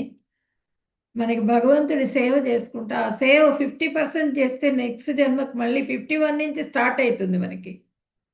ఈ జన్మలో మనం కోటీశ్వరులం, కోట్లు కోట్లు సంపాదించాం, బ్యాంకులన్నీ నింపేసాం, వెళ్ళిపోయినాం. ఆ కోట్లు మళ్ళీ నెక్స్ట్ జన్మలో మనకి వెంబడొస్తాయా? రావు. మన వెంబడి రావు. మన వెంబడి వచ్చేది ఆధ్యాత్మిక జ్ఞానం, ఆధ్యాత్మిక భగవంతుడి సేవ మాత్రమే మన వెంబడొస్తుంది. అంతేగాని ఇవన్నీ ఏవి రావు. అన్నీ కూడా మనకి మనం దూరం అయిపోతాయి. అన్నీ కూడా అది తెలుసుకోవాలి. ఆత్మని మనం సంరక్షించుకునే ప్రయత్నం చేయాలి. వీటన్నింటికి కూడా మనము ఈ శీతోష్ణ సుఖ దుఃఖాలకు కూడా మనము లోను కాకూడదు. లోను కాకుండా మనము ఆగమపాయనో నిత్యాహ తాం స్థితిక్షస్వ, ధీరుడుగా స్థితిక్షస్వ భారత, అలా ఉండాలి. నువ్వు భరతవంశం వాడివి నువ్వు అని చెప్పినని భగవంతుడు ఇక్కడ చెప్తున్నారు. నజాయతే మ్రియతే వా కదాచిత్ నాయం భూత్వా భవితా వా న భూయః అజో నిత్యం శాశ్వతోయం పురాణో నహన్యతే హన్యమానే శరీరే. ఆత్మకు పుట్టడం చావడం అనేవి లేవు. అది ఒకప్పుడు ఉండి మరొకప్పుడు లేకపోవడం జరగదు. జన్మరహితము, శాశ్వతము, అనాది సిద్ధము అయిన ఆత్మ నిత్యం. అందువల్ల శరీరాన్ని నాశనం చేసిన అందులోని ఆత్మ మాత్రం చావదు. ఈ శరీరం ఏంటి? కాల్ చేస్తాం. ఇది ఆ పని అయిపోగానే కొంతమంది పూజ చేస్తారు, కొంతమంది కాల్ చేస్తారు. దాన్ని అట్టు పెట్టుకోరు కదా, ఇంట్లో అట్టు పెట్టుకోం కదా. ఎప్పుడెప్పుడు తీసుకెళ్తారు, ఆకలి అవుతోంది, అన్నం తినాలి, 3 రోజులు అయిపోయింది అట్లనే పెట్టారంటారు. పంపించేస్తారు ఆ శరీరాన్ని. ఆ శరీరం నశించేది, కానీ దాంట్లో ఉన్న ఆత్మ మాత్రం పవిత్రంగా అట్లనే ఉంటుంది. ఆత్మని పరిరక్షించుకోవాలి. ఆత్మకు చావు పుట్టుకలు లేవు, అది శాశ్వతం. జన్మించదు, జన్మింపబోదు, జన్మింపబడదు. నిత్యం పురాతనం, ఎప్పటికీ ఉంటుంది. అది ఎప్పటి నుంచో అనాది, ఎప్పటి నుంచో ఉంది. దేహం నశించినా కూడా ఆత్మ నశించదు. దేహం 6 మార్పులు చెందుతుందిట. ఏమంటే ఆ 6 మార్పులు: పుడుతుంది, తర్వాత పెరుగుతుంది, తర్వాత ఏమో స్థిరమైన స్థితికి వస్తుంది, తర్వాత ప్రత్యుత్పత్తి చేస్తుంది, తర్వాత తరుగుదల చెందుతుంది, తర్వాత నశిస్తుంది. ఇప్పుడు ఒక పురుగు ఉంటుంది, ఒక్కరోజే దాని జీవితం. పొద్దున్నే పుడుతుంది, పుట్టంగానే వెంటనే పెరుగుతుంది కొంచెం, తర్వాత ఒక స్థితికి వస్తుంది, తర్వాత అది మళ్ళీ పునరుత్పత్తి చేస్తుంది, గుడ్లు పెడుతుంది, పునరుత్పత్తి చేసి తర్వాత కొంత ఉంటుంది, అట్లా ఉన్న తర్వాత ఆ లైట్ ఆకర్షణకి వెళ్ళిపోతుంది, చచ్చిపోతుంది, పడిపోతుంది, చచ్చిపోతుంది, అదే రోజు చచ్చిపోతుంది. అట్లా ఎవరికైనా సరే జీవులకి ఈ 6 దశలు అనేవి తప్పవు. ఈ 6 దశలు ప్రతి వాళ్ళు కూడా అనుభవిస్తారు. అనుభవించి ఆ శరీరం అయిపోతుంది అన్నమాట. ఆత్మ మాత్రం చావదు అని చెప్పనని చెప్తున్నారు అనమాట. 6 రకాల మార్పులు చెందుతుంది. వాసాంసి జీర్ణాని యథా విహాయ నవాని గృహ్ణాతి నరోపరాణి తథా శరీరాణి విహాయ జీర్ణాన్ అన్యాని సంయాతి నవాని దేహి. మనిషి తన చిరిగిపోయిన ఆత్మజీర్ణమైన దేహాన్ని విడిచి కొత్త దేహం స్వీకరిస్తుంది. పాత చొక్కా విడిచి కొత్తది వేసుకున్నట్లు భీష్ముని శరీరాన్ని ఆత్మ వదిలేస్తుంది కదా అని నువ్వు అడగొచ్చు. భీష్ముడు ఆ ముదసలి శరీరం వదిలి కొత్త శరీరం తీసుకుంటాడు. కనుక దుఃఖపడద్దు. భీష్ముడిని నేను చంపేస్తున్నాను, భీష్ముడు వెళ్ళిపోతాడు, మా తాతని నువ్వు దుఃఖపడవద్దు. అది కొత్త దేహాన్ని తీసుకుంటుంది ఆత్మ. కాబట్టి ఇక్కడ చూడండి, 84 లక్షల జీవరాశుల జీ ఇవన్నీ కూడా ఈ జన్మలన్నీ అయిన తర్వాత మానవ జన్మ వచ్చింది. మానవ జన్మ వచ్చిన తర్వాత అది కొన్ని రోజులు, కొంతమంది 40, కొంతమంది 60, కొంతమంది 100 సంవత్సరాలు బతుకుతారు. అట్లా కొన్ని సంవత్సరాలు ఉన్న తర్వాత వాళ్ళ శరీరం కూడా శిథిలమైపోతుంది. దాంట్లో నుంచి ఆత్మ వెళ్ళిపోతుంది. వెళ్ళిపోయి మనం చేసిన పనుల ప్రకారంగా మనకి మళ్ళీ జన్మ అనేది వస్తుంది అనమాట. ఇంకో శరీరంలోకి ప్రవేశిస్తుంది. అది మన వాసనలు ఉంటాయి కదా, ఆ వాసన ఎక్కడ మనం ఏ వాసన అయితే ఇష్టపడుతున్నామో ఆ వాసనలోకి వెళ్ళిపోతుంది. నైనం చిందంతి శస్త్రాణి నైనం దహతి పావకః నైనం క్లేదయంత్యాపో నశోషయతి మారుతః. ఈ ఆత్మను ఆయుధాలు ముక్కలు చేయలేవు, అగ్ని కాల్చలేదు, నీరు తడపలేదు, గాలి ఆరిపోనట్లు చేయలేదు. ఆత్మ శాశ్వతమైందనమాట. ఆ నీళ్ళల్లో ముంచేస్తాం, మునిగి చచ్చిపోతారు. వాళ్ళ ఆత్మ శరీరం అయిపోతుంది పని, ఆత్మ బయటికి వెళ్ళిపోతుంది. ఆత్మ పరమాత్మ ఉండరు. అట్లాగే కాలుస్తాం, కాల్చినప్పుడు కాల్చే ముందే వెళ్ళిపోతుంది. బాడీలో చైతన్యం అయిపోయిన తర్వాతే కదా మనం కాల్చేది. ఆయుధాలు ముక్కలు చేయలేవు. ఆయుధాలు పెట్టి కొడతాం. ఒక శరీరాన్ని ఆయుధాలతో కొడతాం. కొట్టినప్పుడు ఆ దేహానికి తగులుతాయి దెబ్బలు, ఆత్మకి తగలవు దెబ్బలు. ఆత్మ ముక్కలు చేయబడదు. అగ్ని కాల్చలేదు, నీరు తడపలేదు, నీళ్లు కొట్టాం, దేహం తడుస్తుంది అంతే. గాలి ఆరిపోనట్లు చేయలేదు అని చెప్పనని చెప్తున్నారు అనమాట. పవిత్రమైనది, దివ్యమైనది ఆత్మ. ఆ ఆత్మ ఏంటంటే చాలా సూక్ష్మంగా ఉంటుంది. దాన్ని పట్టుకునే ప్రయత్నం ఎవరు పట్టుకోలేరు దాన్ని. జాతస్య హి ధ్రువో మృత్యుః ధ్రువం జన్మ మృతస్య చ తస్మాత్ పరిహార్యేర్థే నత్వం శోచితుమర్హసి. పుట్టిన వాళ్ళు ఇప్పుడు ఇక్కడ ఏంటి, ఈ దీంట్లో 23లో మనకి ఏం చెప్తున్నారు? ఆత్మను ఎట్టే ఆయుధాలు ఛేదింపలేవు, దహింపలేవు, కాల్చలేవు. వాయువు చేయబడదు వాయువు చేత. నీ ఖడ్గంతో నువ్వు భీష్ముడిని ఆత్మని ఖండించలేవు. కాబట్టి ధర్మం అంటే ఏంటి, ధర్మాన్ని ఎందుకు పాటించాలి, ధర్మం యొక్క ముఖ్య ఉద్దేశం ఏమిటి అనేది తెలుసుకో. ధర్మాన్ని పాటించి అంతఃకరణ శుద్ధి చేసుకుని నువ్వు నేను శరీరం కాదు ఆత్మని అనే అనుభవం లడ్డు పొందటం నేర్చుకోవాలి.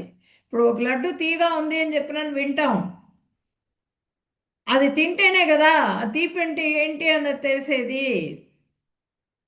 కాబట్టి దాన్ని తినడం ద్వారా అనుభవం కలుగుతుంది. అట్లా త్వంపదార్థ జ్ఞానం అంటే నేను ఆత్మని.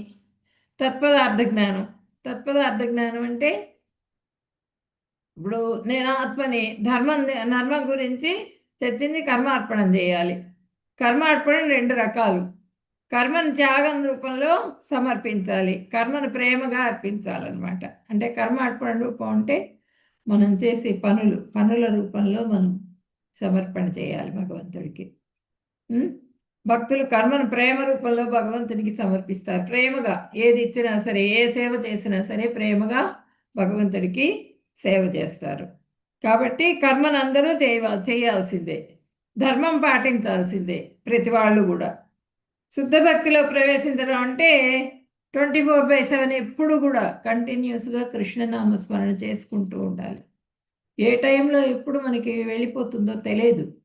కాబట్టి 24 గంటలు కూడా కృష్ణ కృష్ణ కృష్ణ కృష్ణ అని అనుకుంటూనే ఉండాలి. ఆ జపం జరుగుతూ ఉండాలి మన లోపల. ఉచ్ఛ్వాస నిశ్వాసాలు ఏ విధంగా అయితే తీసుకుంటూ వదులుతూ ఉంటామో గాలిని, ఆ విధంగా ప్రతి దాంట్లో గాలి తీసుకున్నప్పుడు కృష్ణ రావాలి, గాలి వదిలినప్పుడు కూడా కృష్ణ రావాలి. కృష్ణనామస్మరణం జరుగుతూ ఉండాలన్నమాట.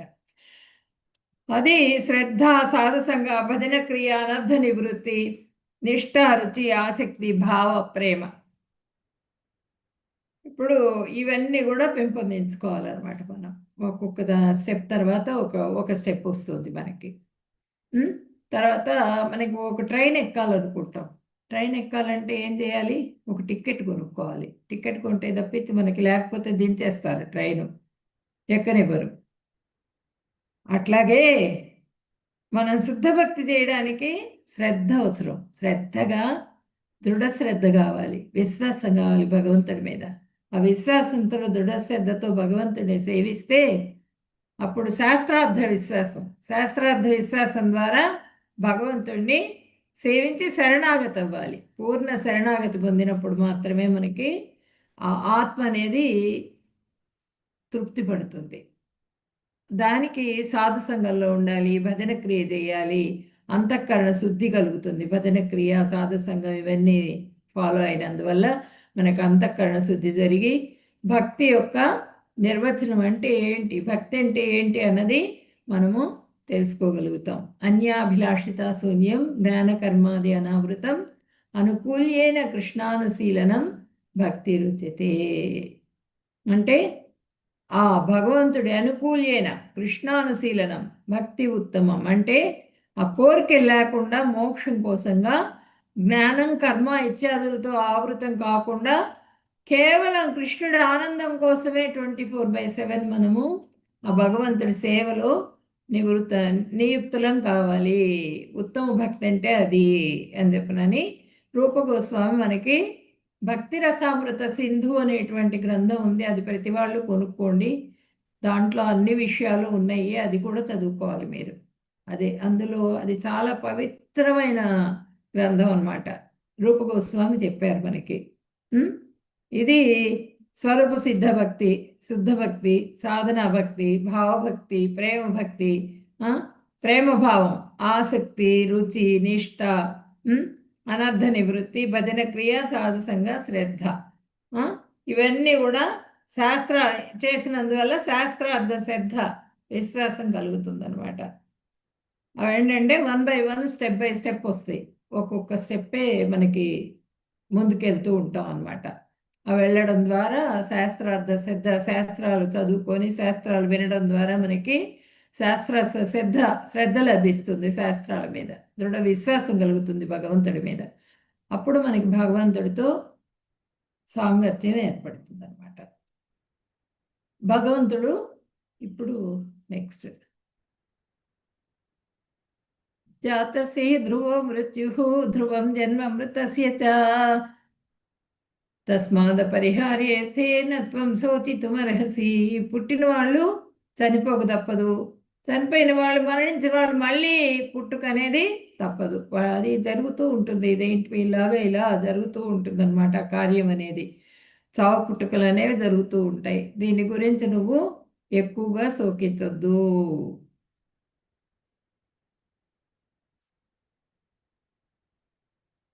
ఇప్పుడు మన చిన్నతనంలో ఉన్నవాళ్ళు ఇప్పుడు లేరు. మన ముత్తాతలు ఉన్నారా? లేరు కదా, వెళ్ళిపోయారు వాళ్ళు. అలాగే మనం వెళ్ళిపోతాం.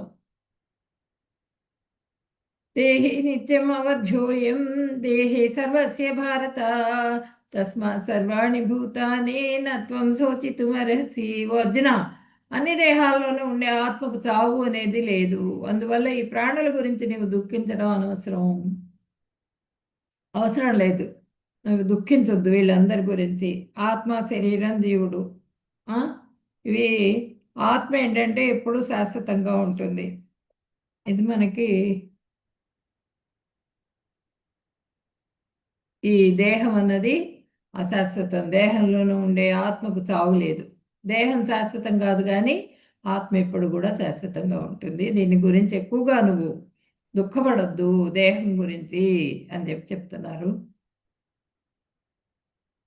హతో వా ప్రాప్స్యసి స్వర్గం జిత్వా వా భోక్ష్యసి మహీం తస్మాదుత్తిష్ట కౌంతేయ యుద్ధాయ కృత నిశ్చయః.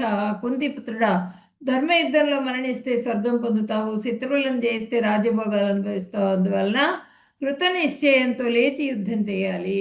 కృత నిశ్చయుడిగా యుద్ధం చేయి నువ్వు అని చెప్పనని చెప్తున్నారు. యుద్ధంలో చనిపోయావు అనుకో, కుంతిపుత్రుడివి నువ్వు, ఆ పృథాపుత్రుడివి, కుంతిపుత్రుడివి నువ్వు, ఎంత గొప్పవాడివి. కాబట్టి మరణించావనుకో స్వర్గం పొందుతావు. లేదు, రాజ్యాన్ని జయించావు, శత్రువులందరినీ జయిస్తే రాజ్యభోగాలు అనుభవిస్తావు. కాబట్టి నువ్వు కృతనిశ్చయంతో యుద్ధం చేయడానికి నీ మనస్సుని స్థిరం చేసుకో అని చెప్పనని ఇక్కడ చెప్తున్నారు. ఏషా తే అభిహిత సాంఖ్యే బుద్ధిర్యోగే త్విమాం శృణు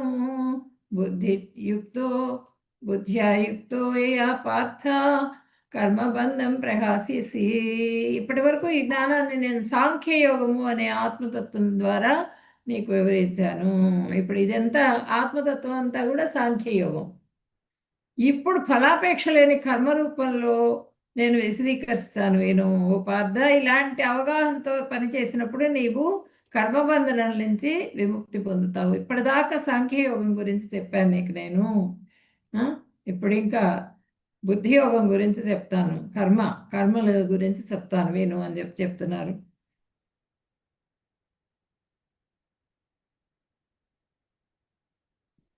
నేహాభిక్రమణ సౌస్తి ప్రత్యవాయో న విద్యతే స్వల్పమప్యస్య ధర్మస్య త్రాయతే మహతో భయాత్. ఈ కర్మయోగం ప్రారంభించి పూర్తి చేయలేకపోయినా వృధా కాపోదు, దోషం లేదు. ఈ మార్గాన్ని కొద్దిగా ఆచరించిన దారుణమైన భయం నుండి మనిషిని కాపాడుతుంది. ఇప్పుడు ఇక్కడ చూడండి, ఇంద్రజిమ్న మహారాజు ఈ గజేంద్రుడు, ఈయన చాలా చాలా తపస్వి, చాలా భక్తుడు అనమాట. ఆయనకు శాపం వస్తుంది. శాపం వచ్చి ఈ ఏనుగు రూపంలో పుడతారు. ఆ మొసలు వచ్చి పట్టుకున్నది అక్కడ.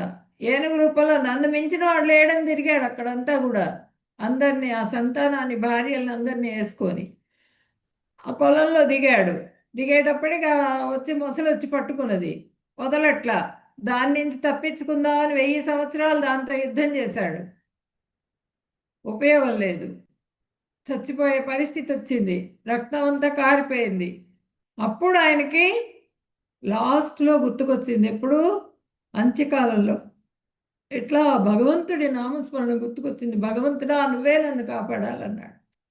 వెంటనే వచ్చేసారు ఆయన, గరుత్మంతుడు దీంట్లో రెక్కల మీద ఆయన్ని వచ్చేసేసి ఆ కొలంలో ఉన్న పుష్పాలన్నీ కూడా కాళ్ళతో తొక్కేశాడు. అయినప్పటికీ ఆ పుష్పాన్ని దాన్ని తీసి ఆయనకి సమర్పించాడు భగవంతుడికి. నాకు ఇంక ఈ జీవితం వద్దు, నన్ను తీసుకో, నీ దగ్గరికి తీసుకోమని చెప్పి ప్రార్థించారనమాట. అట్లా ఇప్పుడు మనం కూడా ఈ భౌతికంగా ముసళ్ళు అనమాట. భౌతికమైన జీవితంలో మనకి చుట్టూతా ముసళ్ళే. ఆ ముసళ్ళ చేత కరవబడుతున్నప్పటికీ కూడా, ఆ రక్తం కారిపోతున్నా కూడా, ఆ కష్టాలను అనుభవిస్తూ కూడా మళ్ళీ అదే కష్టంలోకి మనం కాలు పెడతాం. అంతేగాని భగవంతుడిని తలుచుకుని, భగవంతుడా నీ సేవ నేను తృప్తిగా చేసుకుంటాను అని చెప్పిన ఒక్కళ్ళం కూడా అనకుండా మనం ఎంతసేపటికి కూడా ఈ ఇంద్రియ తృప్తి కోసమే పడిపోతూ ఉంటాము. మొసళ్ళు కరుస్తున్నప్పటికీ కూడా మొసళ్ళు వచ్చి బాధిస్తూ ఉంటాయి మనల్ని. ఈ కష్టాలన్నీ కూడా మొసళ్ళే. కష్టాలన్నీ కూడా అట్లా పీడిస్తూ ఉంటాయి మనల్ని, ఈ శరీరాన్ని. ఆ శరీరాన్ని పీడిస్తూ ఉన్నప్పుడు మనం ఆత్మని సంరక్షించుకునే ప్రయత్నం చెయ్యం మనము. అది ఎప్పుడు ఆ భక్తిలో ఉన్నప్పుడు, దృఢ విశ్వాసంతో భగవంతుడిని కొలిచినప్పుడు మాత్రమే మనకి ఆఖరి సమయంలో మనకి 44 లక్షల తేళ్లు కరిచినంత బాధ కలుగుతుందిట. ఆ శరీరంలో నుంచి ఆత్మ వెళ్ళిపోయినప్పుడు ఆ బాధ, ప్రాణాలు వెళ్ళిపోయేటప్పుడు ఆ బాధ కలుగుతుంది. ఆ బాధలో మనకి భగవాన్ కృష్ణ అని నామం కూడా గుర్తురాదు. ఎప్పుడు గుర్తుకొస్తుంది? మనం ఎప్పుడు సాధన చేయంగా మనకి భగవంతుడి నామం గుర్తుకొస్తుంది, లేకపోతే గుర్తుకురాదు. అవయవాలన్నీ కూడా మూతపడిపోతాయి, చెవులు కూడా వినిపించవు. పక్కన వాళ్ళు నారాయణ నారాయణ అంటే వినిపించదు, చెవులు వినిపించవు. అలాంటి స్థితి వచ్చేదాకా ఉండకూడదు. మనంతట మనం భగవంతుడిని, కృష్ణ అనే నామం గుర్తుకు రావాలి మనకి అంత్యకాలంలో. అదనమాట. ఈ మార్గాన్ని కొద్దిగా ఆచరించిన దారుణమైన భయం నుండి మనిషిని దారుణమైన భయం ఏంటి మనిషికి? మృత్యువే దారుణమైన భయం. ఆ దారుణమైన భయం నుంచి మనిషిని కాపాడుతుంది. వ్యవసాయాత్మిక బుద్ధి కేహ కురునందన బహుశాఖా హ్యనంతాశ్చ బుద్ధయో వ్యవసాయినాం. కురువంశస్థుడా, భక్తి మార్గంలో నిశ్చయాత్మకమైన వారి బుద్ధి స్థిరంగా ఉంటుంది. వారి లక్ష్యం ఒకటే, స్థిర సంకల్పం. లేని వాళ్ళ ఆలోచనలు పరిపరి విధాలుగా పోతూ ఉంటాయి. ఇప్పుడు అర్జునుడు ఏ విధంగా అయితే ఆయన ధనుర్ధారి అని చెప్తున్నాను, ఏ విధంగా ఆయన గురువు దగ్గర మంచి పేరు తీసుకొచ్చుకున్నారు. ఆయన స్థిరమైనటువంటి బుద్ధి మూలంగా, అదిగో ఆ పక్షి కన్ను ఉన్నది, దాన్ని కొట్టరా అని చెప్తున్నాను అన్నప్పుడు డైరెక్ట్గా ఆ కన్నే కనిపించింది ఆయనకి. అంతేగాని వేరే ఇంకన్నీ ఏవి, ఆ చెట్టు మీద పక్షులు, చెట్టు ఆకులు, చెట్టు కొమ్మలు, ఇవన్నీ ఏవి కనిపించలే. మిగిలిన వాళ్ళందరికీ అవన్నీ కనిపించినాయి. అంటే మన శ్రద్ధ, విశ్వాసం, బుద్ధి ఎక్కడ ఉండాలి? భగవంతుడి సేవలో నియుక్తులం కావాలి. భగవంతుడి సేవలో నియుక్తం చేయాలి. వ్యవసాయాత్మిక బుద్ధి అది కలిగి ఉండాలన్నమాట. అది కలిగి ఉన్నప్పుడు మనకి పంట బాగా పండుతుంది. ఆ వ్యవసాయం చేసేటప్పుడు రైతు ఏ విధంగా అయితే కాన్సన్ట్రేషన్గా వ్యవసాయం చేస్తే దిగుబడి బాగా వస్తుందో, అదేవిధంగా మనం చేసే పనులను బట్టి, మనం చేసే మన కార్యకలాపాలని బట్టి మనకి ఆ ఫలితం అనేది వస్తుందన్నమాట. ఆ వ్యవసాయాత్మిక బుద్ధి, స్థిరమైన నిశ్చయము, దాంతో మనము భగవంతుడిని సేవించినప్పుడు అప్పుడు స్థిరమైన విశ్వాసము, శ్రద్ధతో సేవించినప్పుడు మాత్రమే మనకి ఆ భగవంతుడి కృప కలుగుతుంది. ఫస్ట్ గురు కృప కలుగుతుంది. గురు కృప ద్వారా మనకి భగవంతుడి కృప కలుగుతుంది. యదా సంహరతే చాయం కూర్మోంగానీవ సర్వసః ఇంద్రియాణి ఇంద్రియార్థేభ్యః తస్య ప్రజ్ఞ ప్రతిష్ఠిత. తాబేలు తన అవయవాలను చిప్పలోపలికి ఎలా ముడుచుకుంటుందో అలాగే సర్వ విధాల విషయ సుఖాల నుండి ఇంద్రియాలను మళ్లించిన వాడు స్థితప్రజ్ఞుడు. ఇంద్రియాలు అడుగుతూ ఉంటాయి, ఇది కళ్ళు, చెవులు, ముక్కులు అన్నీ కూడా మనకి అది కావాలి, ఇది కావాలి, అది కావాలి, దానికి కావాల్సినవి అవి అడుగుతూ ఉంటాయి. వాటి అన్నింటినీ కూడా తాబేలు ఏ విధంగా తన ఆహారం వరకే తీసుకొని అది ఒక చిప్ప మాత్రమే కనిపిస్తూ ఉంటుంది, దాని అవయవాలన్నీ లోపలికి ముడిచేసుకుంటుంది. అట్లా తాబేలులాగా ఉండాలి నువ్వు కూడా. ఆ ఇంద్రియాలన్నింటినీ కూడా జయించాలి నువ్వు. ఇంద్రియ తృప్తిని వదిలేయాలి అని చెప్పనని, అలాంటి వాళ్ళే స్థితప్రజ్ఞులు అని చెప్పనని భగవంతుడు ఇక్కడ చెప్తున్నారు.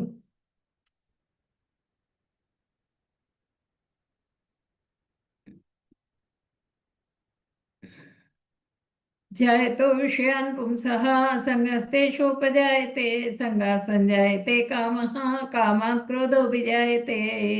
ఎప్పుడు ఇంద్రియ విషయాల గురించి ఆలోచించే వాడికి వాటి మీద ఆసక్తి బాగా పెరుగుతుంది. ఆసక్తి వల్ల కోరికలు పుడతాయి, కోరికలు కోపం కలుగజేస్తాయి. ఇప్పుడు మనకి ఇంద్రియాసక్తి పెరుగుతుంది. ఇప్పటికిప్పుడు నాకు పెద్ద కారు కావాలి, పెద్ద ఇల్లు కట్టుకోవాలి, పక్కవాడు కట్టేశాడు పెద్ద ఇల్లు కట్టుకోవాలనుకుంటాం. మన దగ్గర డబ్బులు ఉండకపోతే ఏం చేస్తాం? ఏదో రకంగా దాన్ని సంపాదించే ప్రయత్నం చేస్తాం. దాంట్లో మనకి తప్పులు చేసేస్తాం. తప్పులు చేసేసేటప్పటికి జైల్లో వేస్తారు తీసుకుపోయి. దుఃఖం. ఒక అమ్మాయిని ప్రేమిస్తాం, అమ్మాయి వెంబడి పడతాం, ఆ అమ్మాయిని హింసిస్తాం. అమ్మాయి ఇష్టపడకపోయినా సరే ఆ అమ్మాయిని హింసించే ప్రయత్నం చేస్తాం. జీవితం నాశనం అయిపోతుంది వీడిది కూడా. అట్లా మనకి ఆ ఇంద్రియాలన్నీ ప్రకోపిస్తూ ఉంటాయి ప్రతిదీ కూడా. ఆ ఇంద్రియాలన్నింటినీ కూడా మనము కంట్రోల్లో ఉంచుకోవాలి. కంట్రోల్లో ఉంచుకున్నప్పుడు మాత్రమే మనిషి హ్యాపీగా జీవించగలుగుతాడు. లేకపోతే దుఃఖానికి లోనైతూ ఉంటాడు. అది దొరకనందువల్ల దుఃఖం లభిస్తుంది అన్నమాట. క్రోధాద్భవతి సమ్మోహ స్మృతి విభ్రమ స్మృతిభ్రంశాత్ బుద్ధినాశో బుద్ధినాశాత్ ప్రణశ్యతి. కోపం వచ్చేస్తూ ఉంటుంది మనకి.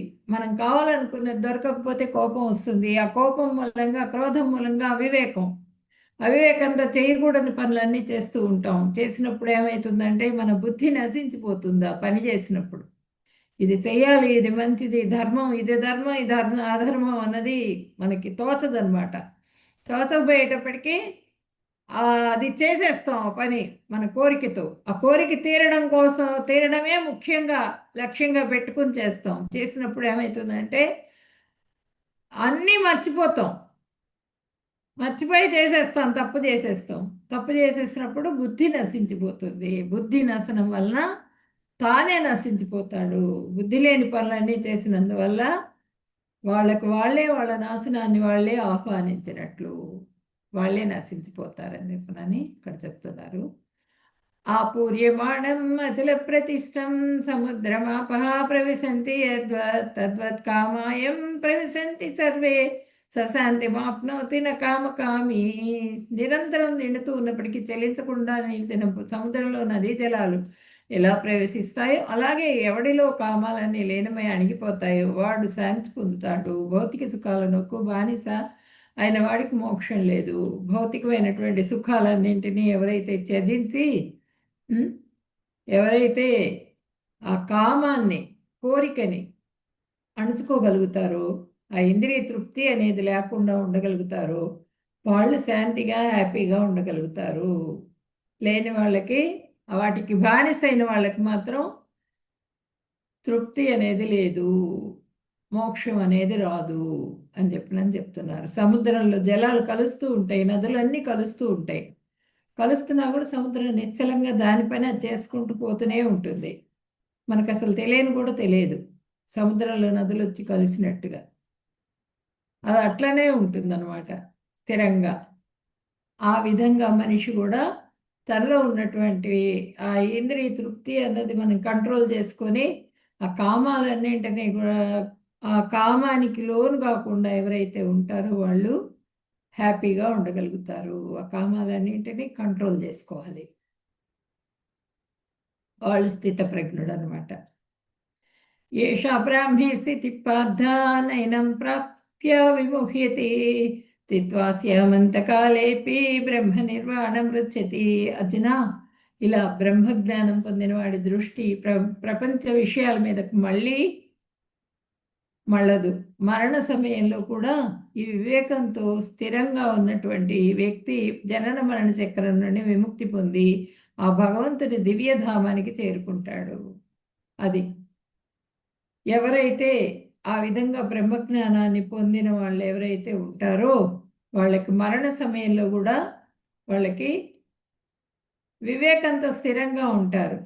ఇది మనకి భరత్ మహారాజ్ స్టోరీ ఇంకొక రేపు ఎల్లుండిలో వస్తుంది, వచ్చినప్పుడు చెప్తాను నేను. విముక్తిని పొంది మరణ చక్రం, జనన మరణ చక్రం ఈ జైంట్ వీల్ లాగా ఎక్కుతాం దిగుతాం, ఎక్కటం దిగటం, ఇదనేది ఈ ఎక్కటం దిగటం ఉండదు. ఆ దివ్యధామానికి చేరుకుంటారు అనమాట స్థితప్రజ్ఞులైనటువంటి వాళ్ళు. కలియుగ ధర్మం ఏంటంటే chanting the holy name. Krishna Hare Krishna Hare Krishna Krishna Krishna Hare Hare, Hare Rama Rama Rama Hare Hare. ఇక్కడ చూడండి పిల్లలందరూ కూడా చక్కగా చేస్తున్నారు. తల్లిదండ్రులు గనక ఏదైతే చేస్తున్నారో అదే పిల్లలు కూడా అనుసరిస్తారు. అప్పుడు సమాజం బాగుంటుంది అన్నమాట.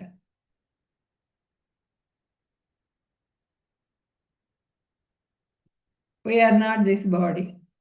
We are spiritual soul. Happiness and sadness comes and goes. ఎప్పటికి కూడా స్పిరిచువల్ సోల్స్ మనము, ఈ బాడీ కాదు, దేహం కాదు, మనము ఆత్మలమే.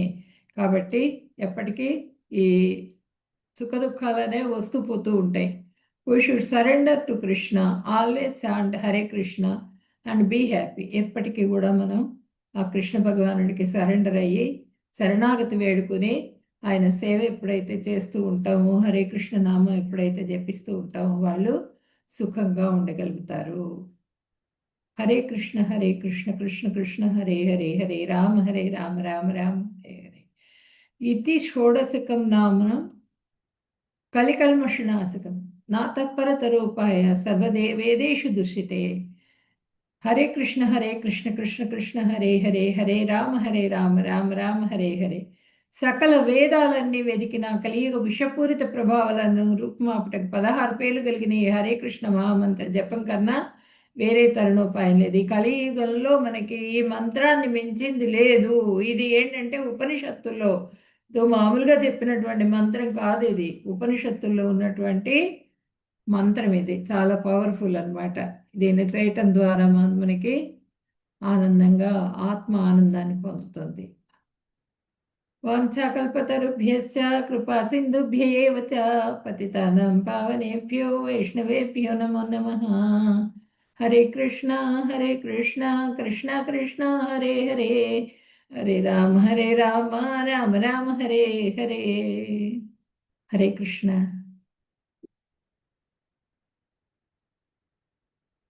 భక్తులకి ఈరోజు చాప్టర్ అర్థమైందా అందరికీ? ఎవరికైనా అర్థం కాకపోతే హ్యాండ్ రైస్ చేసి అడగండి, క్వశ్చన్స్ అడగండి, చెప్తాను నేను. కొంచెం పెద్ద చాప్టర్ ఇది, ఇక రేపటి నుంచి మామూలుగా ఉంటుంది కొంచెం, అందుకే ఒక 15 minutes ఎక్కువ టైం తీసుకోవాల్సి వచ్చింది.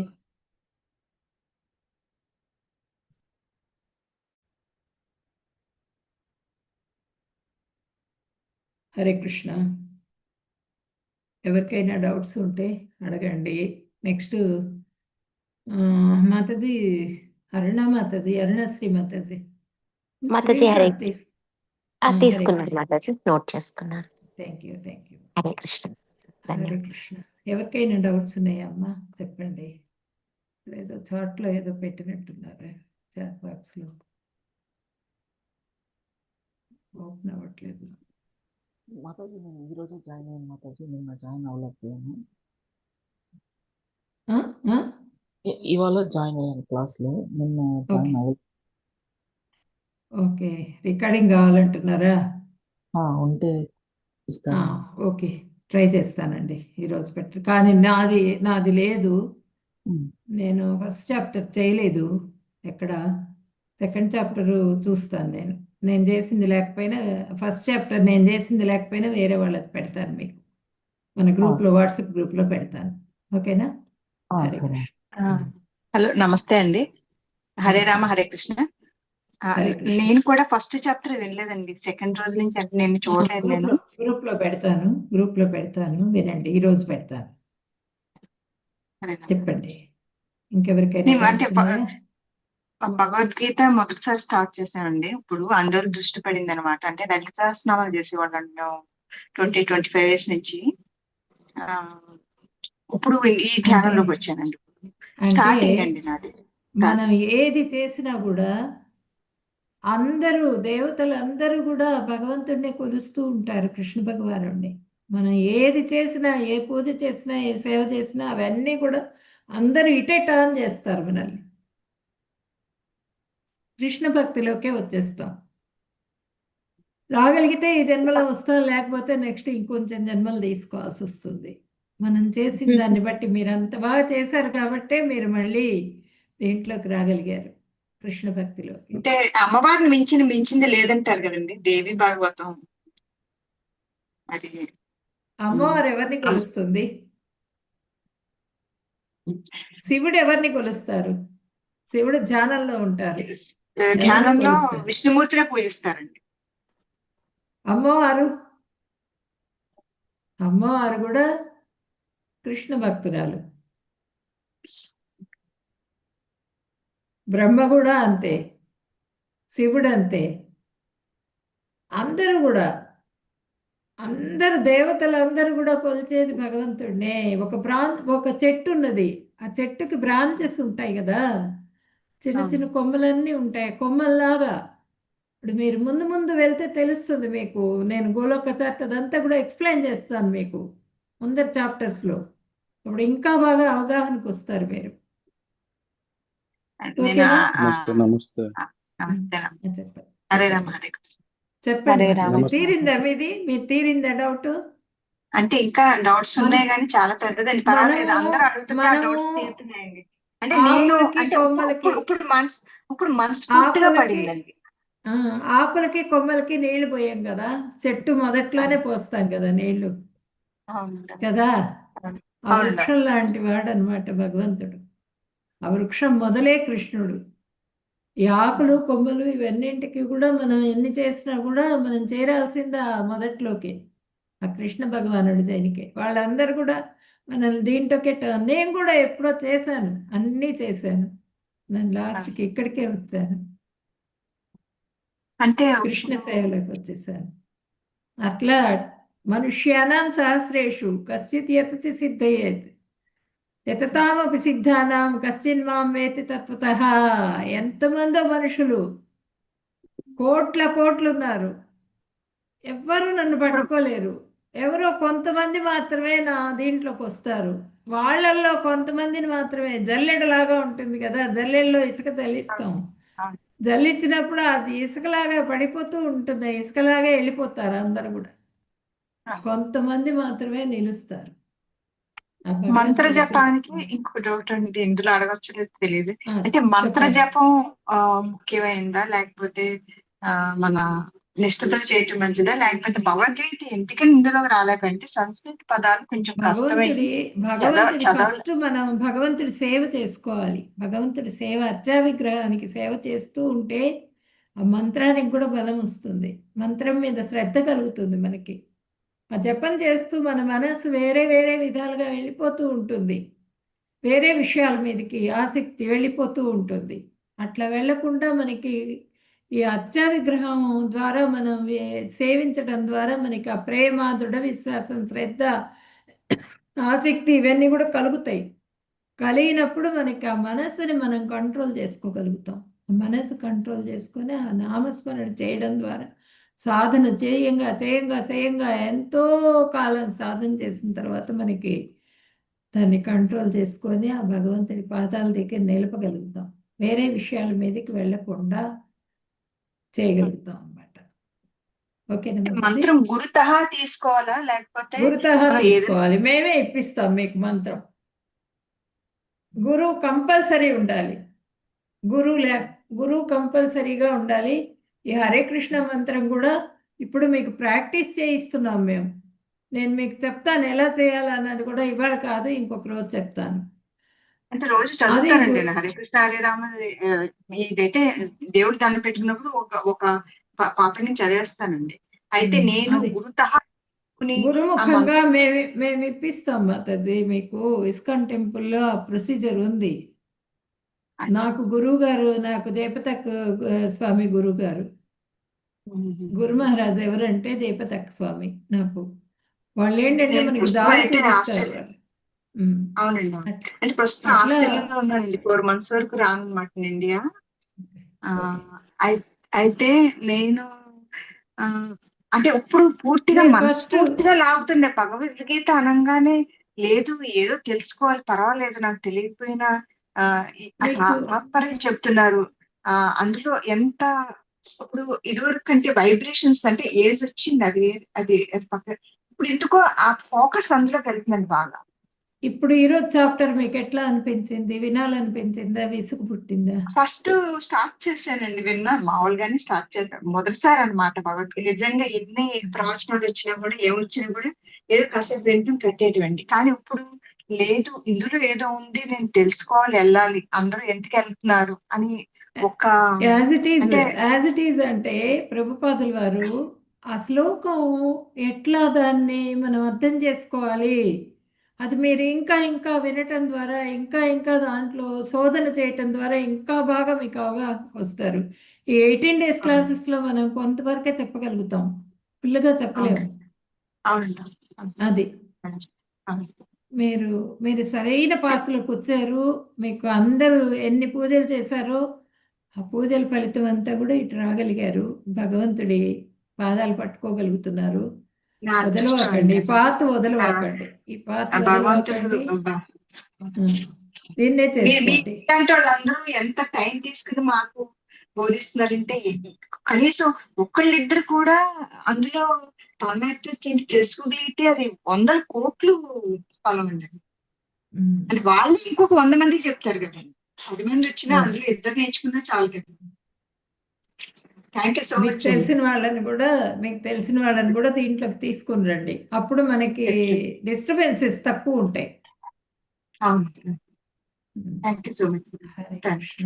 హరే రామ, హరే కృష్ణ. హరే మాతాజీ కృష్ణ. ఒక చిన్న డౌట్. హరే చెప్పండి. కృష్ణ మనం మామూలుగా పలికేటప్పుడు హరే కృష్ణ కృష్ణ కృష్ణ హరే హరే, హరే రామ హరే రామ, రామ రామ హరే అని చదువుతాం కదా. మంత్రం ఒక దగ్గర విన్నాను, ఎవరో చెప్పారంటే హరే కృష్ణ అని పలకాల, కృష్ణ అని పలకూడదు అని చెప్పారు. దోషం వస్తుంది అని ఎలా చెప్పారు? హరే కృష్ణ హరే కృష్ణ కృష్ణ కృష్ణ కృష్ణ. క్రూ అన్నది ఇప్పుడు పోయింది, ఆ అక్షరమే లేదు ఇప్పుడు మన అక్షరాలు. అవును. మన దేంట్లో అసలు కృష్ణ క్రూ అనాలి. హరే కృష్ణ హరే కృష్ణ, కృష్ణ కాదు కృష్ణ. అంటే ఎట్లా రాస్తుందో అట్లాగే చదవాలి కదండి. హరే కృష్ణ నేను చదవడం హరే కృష్ణ కృష్ణ కృష్ణ చదవండి, హరే హరే, ఎట్లా హరే రామ చదివినా హరే కూడా రామ, రామ కృష్ణ రామ హరే హరే. కృష్ణ కృష్ణ అంటే కృష్ణ చాలు. మీరు శబ్దం ఆ ఎంత? జపం చేస్తే క చాలు. క కృష్ణ. ఓకే. కొంతమంది క్రూ పలకదు, పలకక క్రీ అంటారు. కొంతమంది ఓకే. మన ఉచ్చారణతో ఉచ్చారణ దోషాలు కానీ ఏవి కూడా ఉండవు ఈ మంత్రంలో. మనం ఈ టైంలో చేయాలని కానీ ఈ టైంలో చేయకూడదని కానీ ఇవంతా కంటిన్యూస్గా చేసుకోవచ్చు. ఈ కలియుగానికి ఇచ్చినటువంటి గొప్ప వరం ఏంటంటే ఈ హరే కృష్ణ మంత్రమే. ఇంకా ఏ మంత్రం చేసినా కూడా ప్రతిదానికి చాలా విధి నియమాలు చాలా ఉంటాయి. కాబట్టి అవన్నీ కూడా మనకి పనికిరావు. లేడీస్ చేయకూడదని, ఆ టైంలో చేయకూడదు, ఈ టైంలోనే చేయాలని, సంధ్యా సమయంలోనే చేయాలని, అవన్నీ చాలా ఉంటాయి నియమాలు. అవ ఈ మంత్రానికి అటువంటిది ఏది లేదనమాట. మీరు ప్రశాంతంగా కాన్సన్ట్రేషన్గా చేయడమే ముఖ్యం. అంతే. ఇప్పుడు అంటే ఇంకో చిన్న క్వశ్చన్ ఉందండి. అంటే ఒక మంత్రం Thanks, తీసుకున్నప్పుడు పొద్దున మధ్యాహ్నం సాయంత్రం టైం ఉంటుందండి ఇచ్చారు. పొద్దున్నే ఇచ్చినప్పుడు మనకు చేయాలమ్మా కుదరదు. ఏ ఒక మంత్రం. పొద్దున్నే ఒకసారి అయిపోతుంది కదండి, పూజ టైంలో అయిపోతుందండి. కాకపోతే ఏంటంటే 12 గంటలకు ఒకసారి, సాయంత్రం సంధ్యా సమయంలో ఒకసారి చేయమన్నప్పుడు ఆ టైమింగ్స్ సంసారంలో ఉన్నప్పుడు ఎలా అవుతుందండి? ఇప్పుడు రకరకాల పనులు ఉండొచ్చు, పిల్లలు ఉండొచ్చు, వాళ్ళు పిలవచ్చు. మరి అది కూడా బాధ్యతే కదండి. అది ఆ టైమింగ్స్ బాధ్యతే, కుదరట్లేదండి. కానీ ఎప్పుడు ఒక్కొక్కటి దానికి చేసేస్తాం. తగ్గట్టుగా మనము మన అందుకే 24 అవర్స్ అన్నాం కదా. 24/7 ఎప్పుడు కృష్ణనామం లోపల చేసుకుంటూ ఉంటే ఎవరు వద్దనరు కదా. అవును. నేను ఒక్కసారి కూర్చొని చదువుతాను చేసేది అందులో మాలతో తప్పులేమన్నా ఉంటే చేసేది మాత్రం బ్రాహ్మీ ముహూర్తంలో చేస్తే మంచిది. ప్రభుపాదులు వారు చెప్పింది అవును. బ్రాహ్మీ అవును. ముహూర్తంలో చేసుకోవాలని చెప్పారు. కానీ ఈ మంత్రం ఎప్పుడు కూడా కంటిన్యూస్గా చేసుకోవచ్చు. అది అంటే కూడా ఇప్పుడు చెప్పారు. ఇస్కాన్ టెంపుల్ ఇచ్చిన 24/7 అంటే ఏంటి? 24 గంటలు, 7 ఎప్పుడు రోజులు, ఎప్పుడు ఎనీ 24 టైం. గంటలు మన జీవితాంతం మన ప్రాణం ఉన్నంత వరకు ఎప్పుడు కృష్ణనామం జరుగుతూనే ఉండాలి. మన నిద్రలో కూడా మనం కృష్ణ కృష్ణ అనుకుంటూ ఉండాలి. అంత దీనికి వెళ్ళిపోవాలంటే మన సాధన ద్వారా మాత్రమే వెళ్ళగలుగుతాం. హరే కృష్ణ. హరే ఎవరికైనా కృష్ణ. ఈరోజు చాప్టర్లో ఏవైనా డౌట్స్ ఉన్నాయా? హరే కృష్ణ. హరే కృష్ణ మాతాజీ. హరే ఓకే, కృష్ణ మాతాజీ. హరే కృష్ణ చెప్పండి. ఆ, మాతాజీ నేను అరుణశ్రీ. ఆ, అది ఆ, అనౌన్స్ మాతాజీ. చేస్తారా మాతాజీ? నేమ్ డిస్ప్లే చేయమని చెప్పండి మాతాజీ, అటెండెన్స్ తీసుకోవడానికి. సరే. ఆ, కొంతమంది పేర్లు కాకుండా ఐవి అని వివో అని అట్లా పెడుతున్నారమ్మా. అందరూ కూడా వాళ్ళ పేర్లు రాస్తే బాగుంటుంది. మాకు అటెండెన్స్ తీసుకోవాలంటే కష్టమవుతుంది అలా పెడితే గనక. చెప్పానని ఏమనుకోవద్దు, కొంచెం సరి చేసుకోండి. అది మీరు దేంట్లో మీ పేరు పెడితే బాగుంటుంది. మీ పేరు చెప్తే ఇందులో పోనీ మేమైనా సరి చేస్తాం దాన్ని, మీకు చేసుకోవడం చేత కాకపోతే. ఇక్కడ చూడండి, VIVO Y200F5G అని పెట్టారు. ఒకవేళ మీ పేరు పెడితే అంటే ఆ సర్టిఫికేట్ రావటం కూడా మీ పేరు మీదే వస్తుంది, ఈ పేరు మీద వస్తుంది. అది పిలవడం కూడా కష్టంగా ఉంటుంది, మాకు అటెండెన్స్ వేయడానికి కూడా కష్టంగా ఉంటుంది. కాబట్టి మీరు ఇక్కడ ఒక పేరు ఏదన్నా పెట్టుకుంటే బాగుంటుంది. ఇక్కడ కూడా మాతాజీ ఎక్స్ మాతాజీ చెప్పండి. సర్టిఫికెట్ కూడా ఇస్తారా ఇందులో? సర్టిఫికేట్ కూడా ఇస్తారు మీకు. క్విజ్ మాకు మొత్తం కంప్లీట్ తెలియదండి. చేయాలి. నిన్నటి క్విజ్ అందరూ చేశారా? ఏది మాతాజీ? క్విజ్ రాలేదా మీకు? ఆ, లేదు మాతాజీ, అందులో మీరు భగవద్గీత అది బుక్స్ పెట్టారు కదా ఓకే మీరు. ఓకే నేను కనుక్కుంటానమ్మా. క్విజ్ ఈసారి ఉందో లేదో నేను కనుక్కుంటాను. అయినా కూడా మీరు ఈ పేర్లు మాత్రం మార్చి పెట్టుకోండి. క్విజ్ క్విజ్ అంటే ఇంకా పోస్ట్ ఏంటండి? చేయలేదేమో, ఈరోజు చేస్తారేమో క్విజ్ పోస్ట్ చేయటం. నేను కనుక్కొని రేపు చెప్తాను, రేపటి క్లాస్లో చెప్తాను మీకు. కానీ క్లాస్ బాగా వినండి, నోట్ చేసుకోండి, పాయింట్స్ నోట్ చేసుకోండి. క్విజ్లో మీరు ఆన్సర్ చేయడానికి ఈజీ అవుతుంది. నెక్స్ట్ రేపటికి సంబంధించిన చాప్టర్ ఈరోజే పోస్ట్ చేస్తున్నారు కాబట్టి ఈ రోజుకి ఒకసారి చదువుకొని రండి. మీరు అందరూ కూడా బుక్స్ కలిగి ఉండాలి, ప్రతి వాళ్ళ దగ్గర కూడా యాజ్ ఇట్ ఈజ్ బుక్ ఉండాలి. ఏదో భగవద్గీత కనిపించదు బుక్ నువ్వు పక్కన ఉందంటాం జరుపు. కాదు, వేరే బుక్స్ కాదు, భగవద్గీత యాజ్ ఇట్ ఈజ్ ఉండాలి. మాతాజీ నాకు ఓకేనా? ఒక డౌట్ మాతాజీ. అయితే యాక్చువల్ గా మా మామయ్య గారు చనిపోయారు, భగవద్గీత చదవచ్చా? చక్కగా చదవచ్చమ్మా. ఇంకా ఆయనకు కూడా మంచిది మీరు చదివితే. అచ్చా మాతాజీ. చదవండి, ఎప్పుడు చదువుకోవచ్చు. భగవద్గీత చదవకుండా ఉండటానికి ఇది లేదు, ఎప్పుడు చదవచ్చు. అంటే చనిపోయిన తర్వాత వాళ్ళకి నియమాలు అనేటివి ఉంటాయి కదా మాతాజీ, అట్లాంటి వాటికి చదువుకోండి, ప్రాబ్లం భగవద్గీత ఏముండదా? చదువుకోవచ్చు. చదవండి, చదువుకోవచ్చా? మంత్ర జపం చేసుకోవచ్చు, భగవద్గీత చదువుకోవచ్చు, అన్నీ చేయొచ్చు. చేయొచ్చా? హరే కృష్ణ. జై శ్రీమన్నారాయణ స్వామి. స్వామి, చెప్పండి. ఆడవాళ్ళు అంటులో ఉన్నప్పుడు కూడా నెల నెల చదవచ్చా స్వామి? అంటులో భగవద్గీత ఉన్నప్పుడు భగవద్గీత తాకొద్దమ్మా. అంటులో తాకకుండా ఉన్నప్పుడు చదవచ్చు. తాకకుండా ఏదన్నా వినండి, వింటే తప్పులేదు, తాకొద్దు. ఆ పుస్తకం పవిత్రంగా పెట్టుకోండి దగ్గర. పుస్తకం కాకుండా కృష్ణుడి రాజా ఒక మంత్రం అనేది చదువుకోవచ్చా మాతాజీ? కృష్ణ కృష్ణ అనుకోవచ్చు, హరే కృష్ణ మంత్రం చేసుకోవచ్చు, కానీ జపమాల ఉంటుంది, ఆ మాల తాకూడదు, మాలతో చేయొద్దు. ఓకే. అది ఏం డౌట్ ఉందండి. ఇప్పుడు ఇప్పుడు 3 ఇస్కాన్ రోజులు టెంపుల్ 4 రోజులు చేయరు. 4 రోజులది ఆ 4 రోజులది మీరు మళ్ళీ నెక్స్ట్ డేస్లో అది కంప్లీట్ చేసుకోవాలి. గుర్తు రాసుకోవాలన్నమాట, రాసుకొని అవి కంప్లీట్ చేసేసుకోవాలి. రూపంలో కూడా చదవకూడదా స్వామి? పుస్తకం తాకకూడదు. పుస్తకం సాఫ్ట్ భగవంతుడే కదా, భగవద్గీత బుక్కి భగవంతుడికి తేడా లేదు. భగవంతుడి పుస్తకం, భగవద్గీత అంటే భగవంతుడే, అవును స్వామి. భాగవతం పుస్తకాలంటే భగవంతుడే. సరే అండి స్వామి, ధన్యవాదాలు స్వామి. జై శ్రీకృష్ణ. ఎవరో అడుగుతున్నారు మధ్యలో అంటే ఇస్కాన్ టెంపుల్ నేనే మాట్లాడటానికి. అడుగుతున్నా. కాదు, ప్రభుజీ ఇస్కాన్ ప్రభుజీ టెంపుల్ చెప్పండి. రూల్స్ కి ప్రభుజీ బయట ఒక్క నిమిషము, ప్రభుజీ ఏదో మాతాజీ. అడుగుతున్నా, చెప్పండి. హలో హలో, చెప్పండి ప్రభుజీ. మాతాజీ, ఇప్పుడు నేను ఇది 2 వారాలు ఉన్నప్పుడు ఈ సింగపూర్ ఉన్నప్పుడు అక్కడ స్టాల్ పెట్టారు మాతాజీ, ఇస్తాను అక్కడ కొనాలి మాతాజీ భగవద్గీత. ఇస్కాన్లో కొనుక్కుంటే పనికి వస్తుంది ప్రభుజీ. ఇస్కాన్లో యాజ్ ఇట్ ఈజ్ అది ఉంటుంది. నాకు డైలీ పొద్దున్న మట్లు 2, ఈవినింగ్ 2 చదువుకుంటున్నాను మాతాజీ. చదువుకోండి, అంటే ఇప్పుడు మంచిది క్లాసెస్ మీకు. నిన్న మిస్ అయ్యాను మాతాజీ. పర్వాలేదంటారా? ఏమైనా అది రికార్డెడ్ అయ్యి ఉందా మాతాజీ? నేను మిస్ అయినా పర్వాలేదు, నేను మళ్ళీ ఇది పెడతాను, మీకు రికార్డింగ్ పెడతాను, వినండి, పర్వాలేదు. ఈ క్విజ్ కూడా ఇంకా పోస్ట్ చేసినట్లేదు, అసలు ఈసారి ఉందో లేదో క్విజ్ నేను కనుక్కుంటాను, మీకు చెప్తాను అన్ని రేపు చెప్తాను. ఇస్కాన్ గురించి కొంచెం డౌట్ ఉందండి. చెప్పండి. ఇస్కాన్ లో రూల్స్ చాలా స్ట్రిక్ట్ గా ఉంటాయి, చాలా కష్టం, చాలా స్ట్రిక్ట్ గా ఫాలో అవ్వాలి అని ఎవరు అన్నారంటే అది ఎంతవరకు నిజండి? బయట అయినా భగవద్గీత ఒకటే, ఇస్కాన్ అయినా ఒకటే కదండి. రూల్స్ అంటే నేను ఏంటి? ఒకటి చెప్తాను. రూల్స్ అంటే ఇప్పుడు మన పిల్లవాడిని పెంచుతూ ఉంటాం, మనం చిన్నపిల్లలు, మన పిల్లలు ఉంటారు, మన పిల్లల్ని పద్ధతి ప్రకారంగా మనం వాళ్ళని పెంచుదాం అనుకుంటామా, లేకపోతే వదిలేస్తామా? రోడ్డు మీదకి వెళ్ళిపోతూ ఉంటాడు పిల్లవాడు, వాడిని పట్టుకుంటామా లేకపోతే వాడిని వదిలేస్తామా? పట్టుకుంటాను. పట్టుకుంటాం కదా, వదిలేస్తే యాక్సిడెంట్ అవుతుంది. అవును. అంతే, ఇస్కాన్లో కూడా అంతే.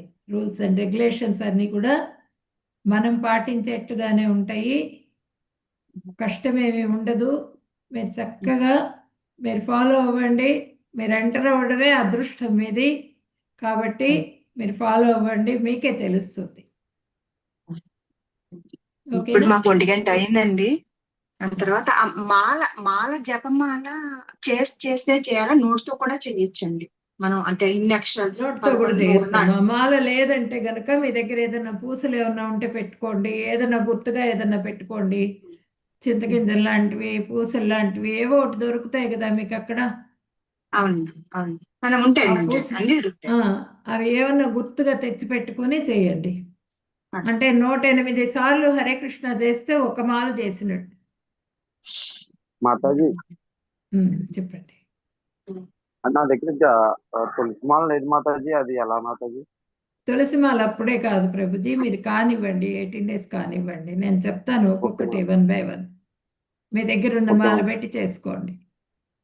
ఓకే మాత. మాతాజీ ఒక డౌట్ మాతాజీ. ఇప్పుడు తులసి మాల వేసుకున్నాం అనుకోండి మాతాజీ, ఇప్పుడు ప్రెసెంట్ ఇప్పుడు మనం జాబ్ పర్పస్ లో ఉన్నాము, ఇంట్లో అయితే ఫుడ్ లో మనం ఎల్లిపాయలు ఉల్లిపాయలు అట్లా వేయం కదా.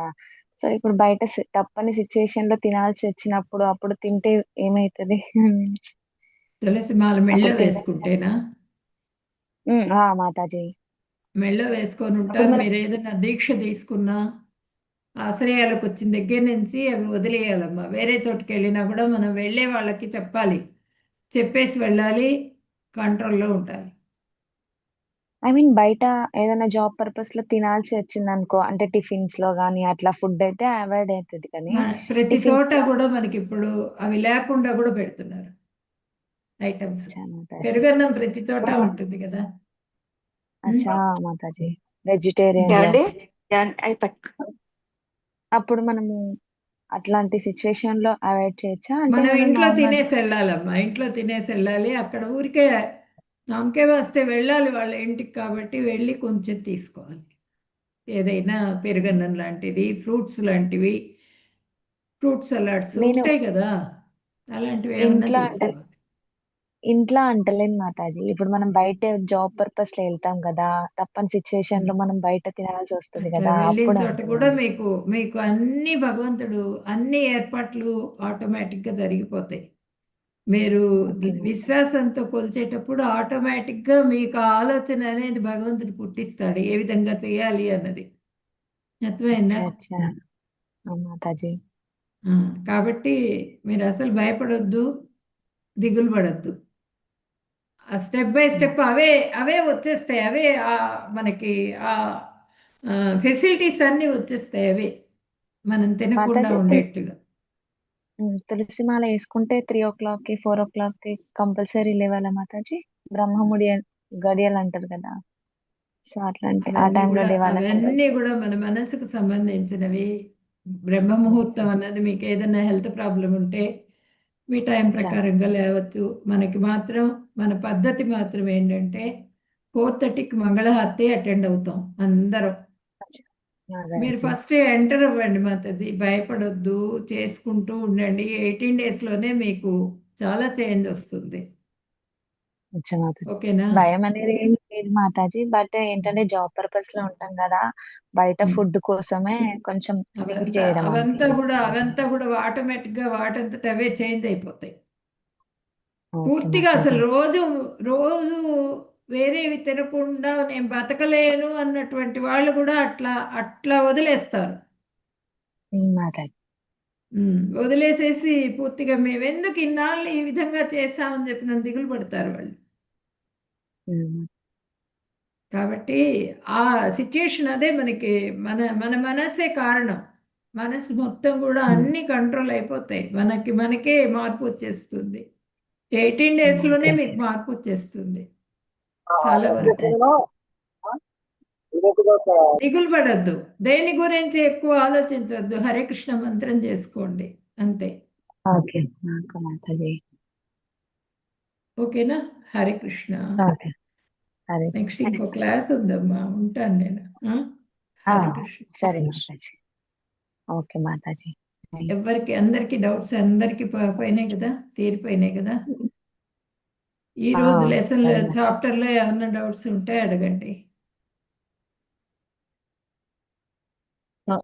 మాతాజీ, ఈ శ్లోకాస్ ఏమన్నా ఒక ఆడియో రూపంలో కానీ లేదంటే పొద్దున్నే వినడానికి ఇప్పుడు అందరూ ఉదయం లేవగానే మనం ప్లే చేస్తే అందరూ వింటారు కదా ఇంట్లో వాళ్ళు, అలా ఏమైనా ఉన్నాయా ఆపర్చునిటీ? శ్లోకాస్ మీకు దొరుకుతాయి కదా ప్రభు, యూట్యూబ్లో అంతా మనకి భగవద్గీత శ్లోకాస్ అవన్నీ ఉంటాయి కదా మీకు. Okay okay. చూస్తాను ఘంటసాల గారు. నేను, అట్లా ఏదన్నా ఉంటే కనుక చెప్తాను, నేను మళ్ళీ చెప్తాను మీకు. సరే మాతాజీ. ఓకేనా? అంతే. హరే కృష్ణ.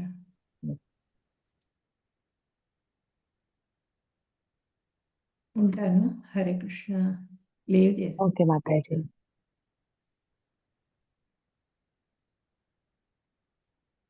అయ్యో, అది యూట్యూబ్ ఆఫ్ చేయలేదు ఈరోజు, మర్చిపోయాను.